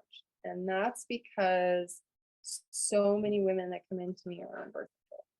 It's the most common OBGYN, like that's what they prescribe to everybody for every single problem. And I mean, some women are coming in, they have literally been on birth control since they were 14. I have 50-year-old women coming in that if they weren't pregnant, they were on birth control since they started having periods. They don't even know what a normal period is. So the first thing you have to remember is that, again, when you come off of it, when you're on birth control, it's suppressing your own estrogen. And then the progestins are really the evil ones. The progestins are in the Mirena and the progesterones are in the progesterone birth control. They really suppress your progesterone to almost nothing. So you don't have a period and you don't ovulate. Okay, you're not ovulating. Well, when you decide to get off that birth control, you bleed because you have a pill bleed, not because you're having a regular cycle. And then it can take a couple months for the cycle to come back online. And let's say you've never really had normal periods because one, you were on birth control when you were young, or you were having irregular birth control in your teens or 20s, when actually, remember that chart, you can be having irregular periods. That's actually normal. But because we don't have the time to manage women's lifestyles, we just put them on the birth control. So you're going to have a period of time of adjustment. Skin disorders will go up because what happens, I'm not sure exactly with perioral dermatitis, but with acne or other skin conditions, what happens is when you take birth control, it increases sex hormone binding globulin. And sex hormone binding globulin is the protein that binds up androgen. So that's how it decreases acne and skin problems, is by decreasing your androgen. Okay, so when you get off that, and then remember that chart, your testosterone goes up, your androgen goes up, then you have more skin, you may have more acne. And then if you're prone to that DHT pathway, that's another reason they put girls on the birth control. They're PCOS and they have lots of skin problems. So they put them on that to block that DHT. So sex hormone binding globulin is going to go back down, and you're not going to be binding up all your androgens, so you're going to use it. Now, one of the side effects usually women will say is like, I go on birth control, I lose my libido, I have no sex drive, which seems sort of ridiculous, right? But it's very common. When they get off the birth control, their libido goes up. And I'm sure you've all heard of when a lot of women get off their birth control, they realize they are with the wrong dude, because the birth control has been masking actually their attraction to certain men. So that being said, what is that doing to our society? But what's interesting is that you may be getting more of that skin stuff because your androgens are up. So a few things, just understanding that it's going to take some time for the period to come back online. And nutrients are going to be really important for you because birth control creates a lot of nutrient deficiency. So a big one is B12. Birth control blocks B12. We know that. So you can be very deficient in B12. You can also need to take magnesium. You know, magnesium issues, you pretty much need B vitamins and magnesium for every single function in the body. Those would be two that I could think of like right off the top of my head. So a good B complex with B12, magnesium, anything that's going to support the skin. So maybe anything with collagen or fish oil is really good. Anything that's going to help with that skin matrix. If you have a tendency towards acne, you need to be careful with something because those people make more oil in their skin glands. So, but I've never really heard of fish oil or anything causing more acne. Once you start having normal periods and you figure out what your cycle length is, then you're gonna have a more appropriate sign of what your estrogen and progesterone are doing. You might also need some progesterone because maybe your progesterone doesn't really ever come back online like it should. And so maybe you need some progesterone, either stimulating herbs like Vitex the second half of cycle, or you need some topical, a little bit of topical progesterone. You can actually get that on Amazon. It's through Bezwecken. You can get it through Quicksilver. We do like a topical progesterone. You can also get your doctor to maybe give you some topical through the compounding pharmacy. That might be another one to help support your progesterone. Not enough. Does that help at all? Birth control has its purpose, but I think it's doing a lot more harm than good in women's hormonal cycles. You are like supposed to have periods. You're a woman. And if nature says to you, you're not going to have periods, or nature decides that, you know, that's what nature decides. But we have really played God, trying to play God by putting mass amounts of women on birth control so they have reproductive control, which is good, but at the same time, it's like, what is it doing to the biochemistry of these women? And then how are we suffering? You know, is it really helping us? Because I literally have yet to meet a woman that's on birth control that feels great. Just how it is. I took myself off of birth control at 22. I was on birth control at age 14 because I haven't had endometriosis. I didn't even talk about endometriosis. I could do a whole podcast on female problems with reproductive stuff. So I could do PCOS, endometriosis. If you guys would like that, just let me know. But like they were putting me on estrogen birth controls for my endometriosis, and it whacked me out. It made me sick, vomiting, nauseous, and then it just made me not normal, and I gained a bunch of weight, and I was depressed and whatever, and so I got off of it. And then when I was part of my perimenopausal journey was my OBGYN told me that I should get a Mirena, because then I don't have to worry about getting pregnant, because you know, when you have a baby in your 40s, you definitely don't want another baby in your 40s. So she said, well, you could get a Mirena, and that will get you through to menopause, because they last, you know, 5 to 7 years, and then you don't have to worry about it. And I had a lot of patients who had Mirenas, and I thought, oh, okay, great. I got that Mirena, and within 3 months, I thought I was going to die. I had post-exercise paralysis. I had depression to the point of like, I mean, I know you guys saw me today, I'm a little stressed out, but like, and part of my perimenopausal journey has been depression, there's no doubt about it. But that progestin, that Mirena, and my doctor was like, oh, it won't affect you because it stays local. That's a bunch of bullshit. Anybody tells you that, it's not. It's going systemically, it's suppressing your progesterone. And I think because I was in perimenopause, I already had low progesterone. So then I got put on the progestin, which basically lowered my progesterone to nothing. And I had such bad depression. I remember driving home tonight thinking I had no thought. I could literally drive my car off the road and not even care. Now, when you have that going on and that's not normal for you, you're scared. You're like, what is going on? And then I was having such bad physical symptoms, fatigue. I would go exercise and my limbs would go numb. So that's freaking scary. And it was Ryan who actually said, he was like, you're getting this thing out. Something is wrong with you. And it took me about 3 months after getting it out, 3 to 4 months, I started getting normal. So I will never get an IUD again, and I will never go on birth control again. And some women, they're fine for it. And I have women on birth control and they seem fine. But I would say throughout the lifespan, you're going to have some sort of problem. And these medications are not meant for everybody, right? So a woman in perimenopause is already really low progesterone, probably like I was. Dropping my progesterone even more was not good, not good for me. So it takes time. It took me, I had the Mirena 3 months. It took me 4 months to come back. So if you've been on birth control for years, it's going to take some time. But yeah, somebody said I could do a hormones. Yeah, we could easily do that. I didn't even get into treatment today. Like I didn't get into conditions and treatment. If you want that, we can definitely do that. And I got a million things I can talk about. So. Yeah. Anything else? I think that would be great. Yeah, there's a couple of more. So this next one is a very specific question, 50-year-old. So to give you some context. So she still has her period, but it's much lighter. Not many other signs of menopause. She did sweat for a while at night, but increased electrolytes, and that seemed to help. So she's not sure where she's at exactly, but she's interested in testing. So she wanted to know the best timing. And then there's a little side note that she's also used nutrition like macro and micronutrients and measuring to regulate her hormones. She said she's been tested before, but there was never a timing consideration when she was, and she didn't realize before how critical that the timing part of it was.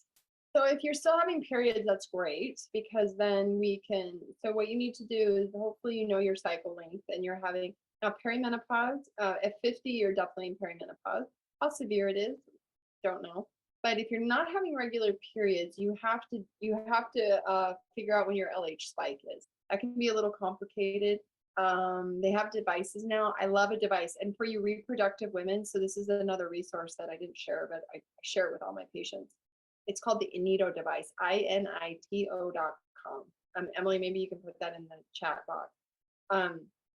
And that device is mainly a fertility device. But what's amazing, and we've never had this in medicine, is that it's a device you buy for $100. You stick it on your cell phone, and they send you these little pee strips, and you collect your morning urine every morning, first morning urine, and you slip it into the Inito device. And it will tell you every day what your progesterone, your estrogen, your FSH, and your LH is. And so you can figure out your LH spike because your phone will tell you. You just have to do that first morning collection. So what I have women do that are like this woman, 50 years old, still having periods, not really sure where they're at. If you're having a regular period at 28 days,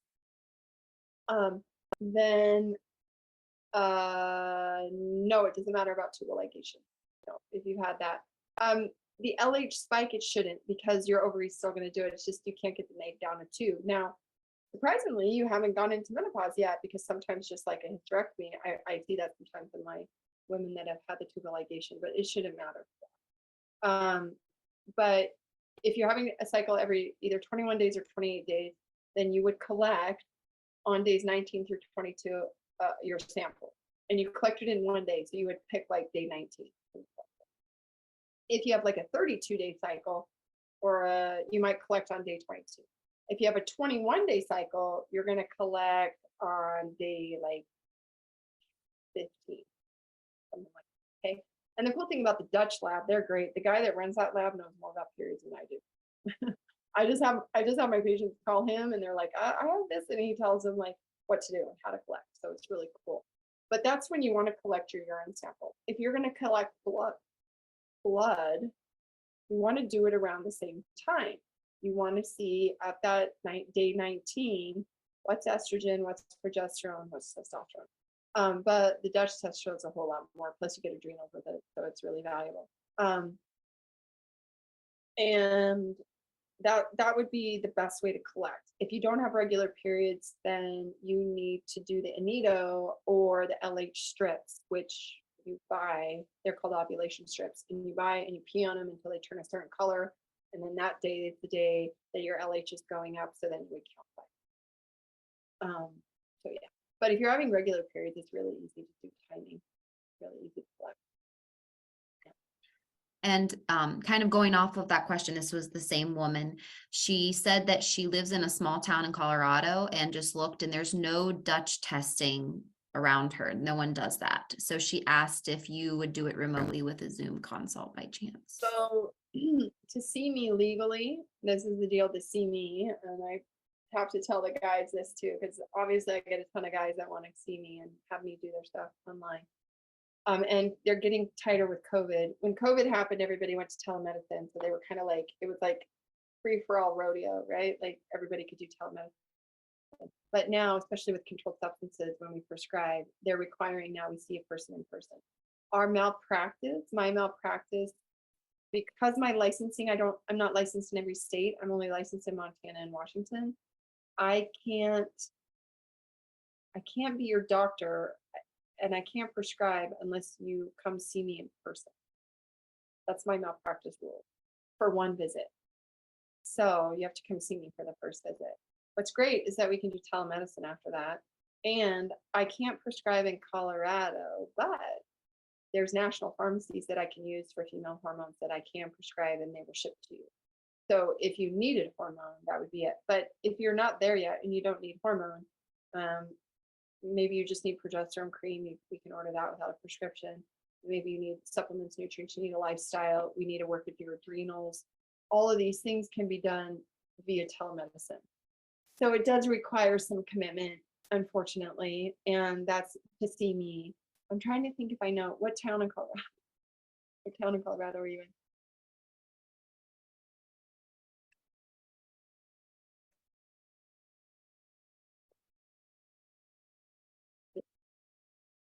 Just at a small town, see if she's in some. Steamboat. There's nobody in Steamboat doing Dutch tests. Did you go to one of the websites I gave you? Go to, oh, you know why? Yeah, go to ifm.org. That's Institute of Functional Medicine. Those are MDs who have basically naturopathic training. You might find one of those in Steamboat. I mean, Steamboat has an upper crust privileged community. So like there's got to be doctors there that are doing hormones. There's got to be somebody there doing some kind of hormonal care for all those rich women that live there. I mean, that's how Bozeman is. That's how Big Sky is. I would look, yeah. And if not, I'm happy to help you, but you would have to see me for a visit. And I actually have some patients in Steamboat. So they came and saw me for their first visit, and then we do. Yeah, that's the downside of this is like finding good practitioners, you know. But if anybody ever has questions in the area they live in, or they research somebody and they want advice, you're more than welcome to help you with that. You're going to be at a summit. Okay, well, great. We can chat about it then. Yeah. And truthfully, like if you get the Dutch test done and you're at the summit and you've got it with you, I'd be more than happy to look at it and consult. I just can't treat you. So, but go to Dutch.com and see if you can get a test without a doctor. That's the first thing. Or DutchTest.com or something. All right. Okay, I have one more. It's about fasting and hormones. So she asked that, well, she said first that she's heard a lot of mixed information on fasting for reproductive age women. And the question is, should we avoid extensive fasting periods for metabolic health, or is it beneficial? Okay, so I'm going to give you two great resources here that I think all of you will benefit from, both my reproductive and postmenopausal women. This is 2 books. The first one's called Roar. This is for the reproductive woman. And this one is called Next Level. Okay, this is for the menopausal, postmenopausal woman. This woman is a researcher. She's a PhD, and she does women's research with elite athletes. And she is great. She's been on a bunch of podcasts, and her books are great. And she might even have a podcast. I don't know. I don't remember. But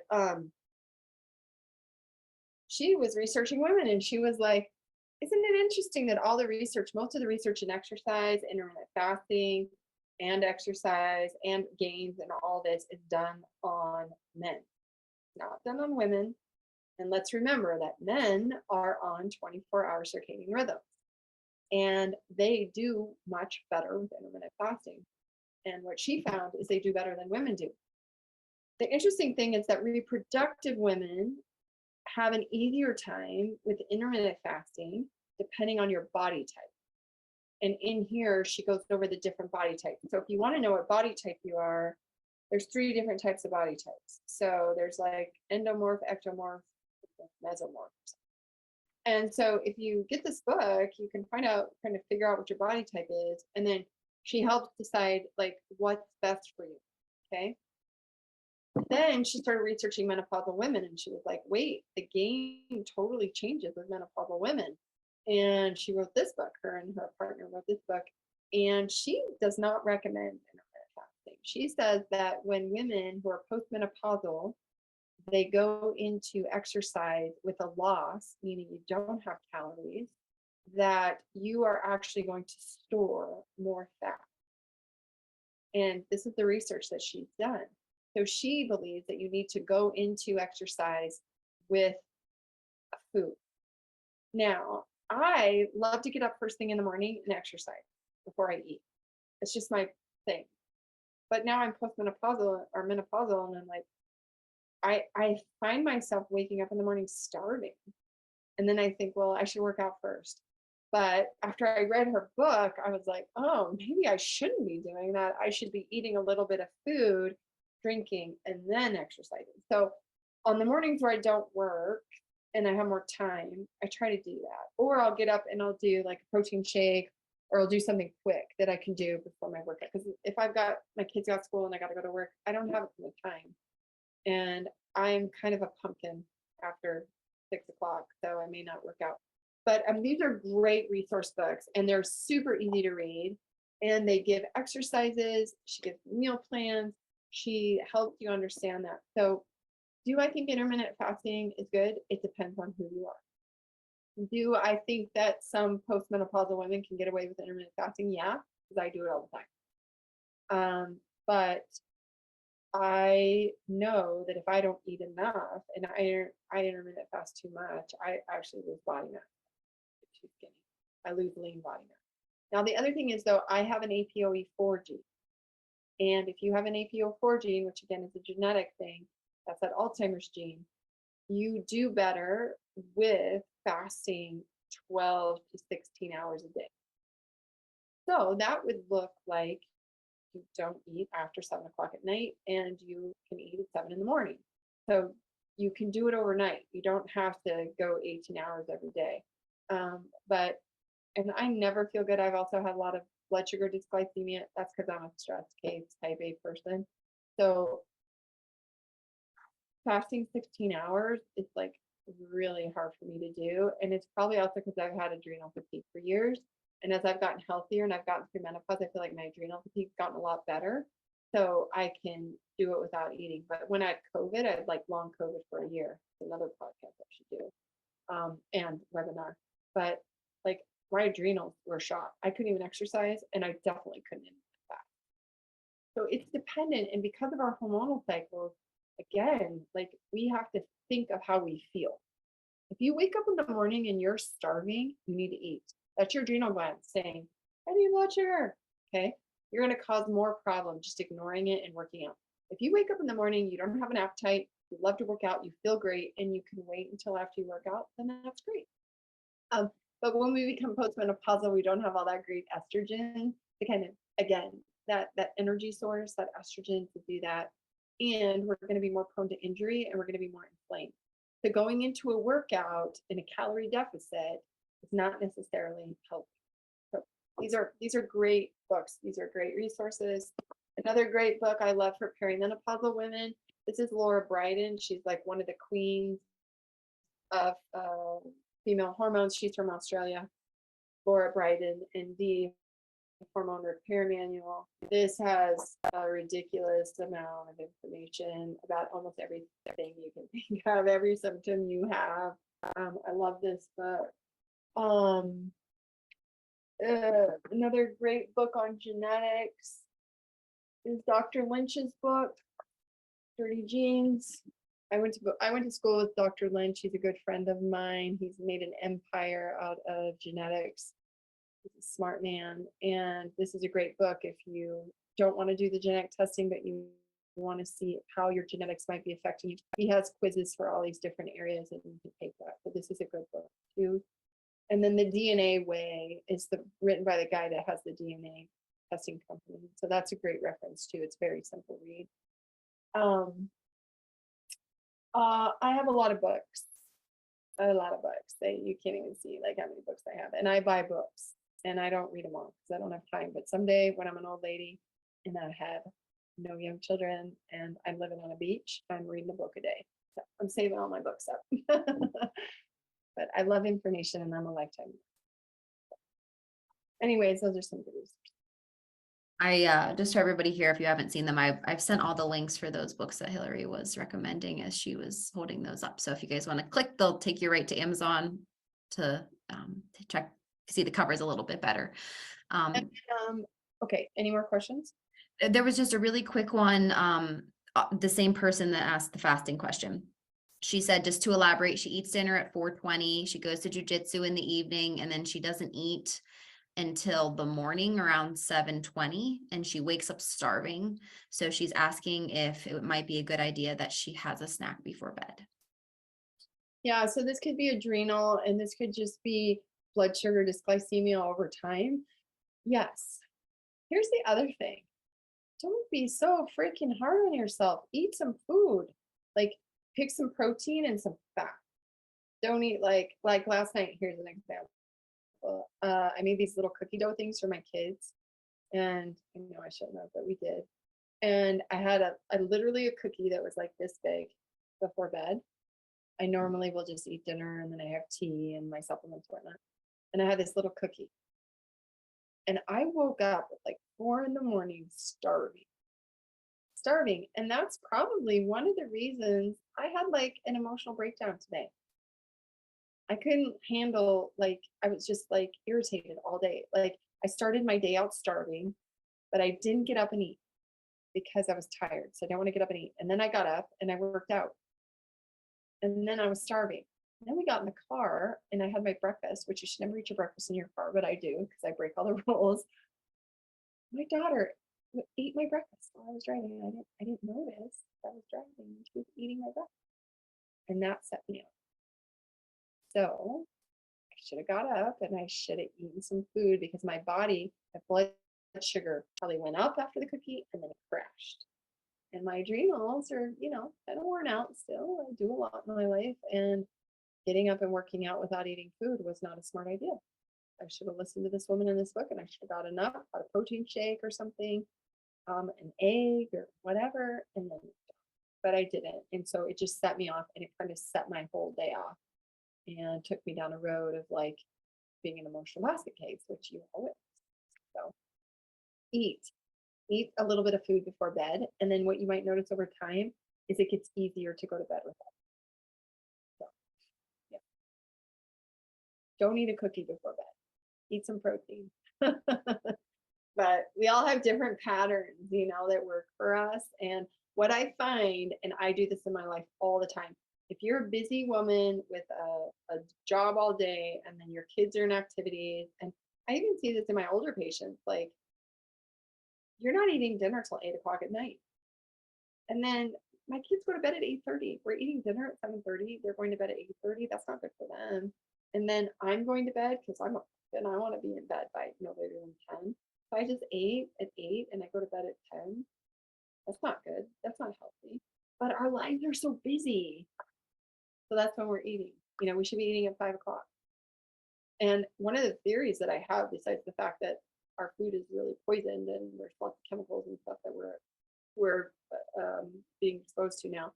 But when I think back, my dad, my dad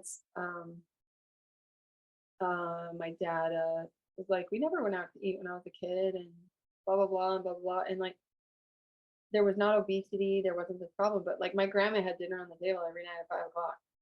And like, if you weren't there for dinner, you didn't get dinner. You know what I mean? So I think our eating habits have drastically changed. Fast food, eating in the car, not eating. anyways, thanks, Miranda. Bye, sweetie. Thank you for coming. So appreciate it. But yeah, so timing is really important. I'm like, I went to Costa Rica in February and the sun comes up at 5 and the sun goes down at 5. All the restaurants are closed by 8. Everybody's in bed. I'm like, this is my perfect country. I want to live here because like I like to get up early. I like to go to bed early. I like to eat early. And I don't feel like I'm missing out on anything because everything's shut down at like 8 o'clock, unless you're 20 and you're going to the clubs with all the like cartel dealers, which I'm not doing. So like it was perfect, but that's kind of the perfect like scenario there, how to help it, especially if you struggle just trying to create that routine. All right, do we have anybody left? Is everybody gone? Everyone, I think that Miranda was the only one that left, but I don't have any more questions. That was the end of those. Okay, so thanks everybody. I'm going to end that there just to let you know. I will send you the recording and I will send the PowerPoint. And then I also have a document that I made up that has just these sections: thyroid hormone, adrenal hormone, sex hormone, and I'll send it's just like a little extra. All right, speaking of eating dinner, very late, I'm gonna go eat dinner. And I hope all of you have a wonderful night.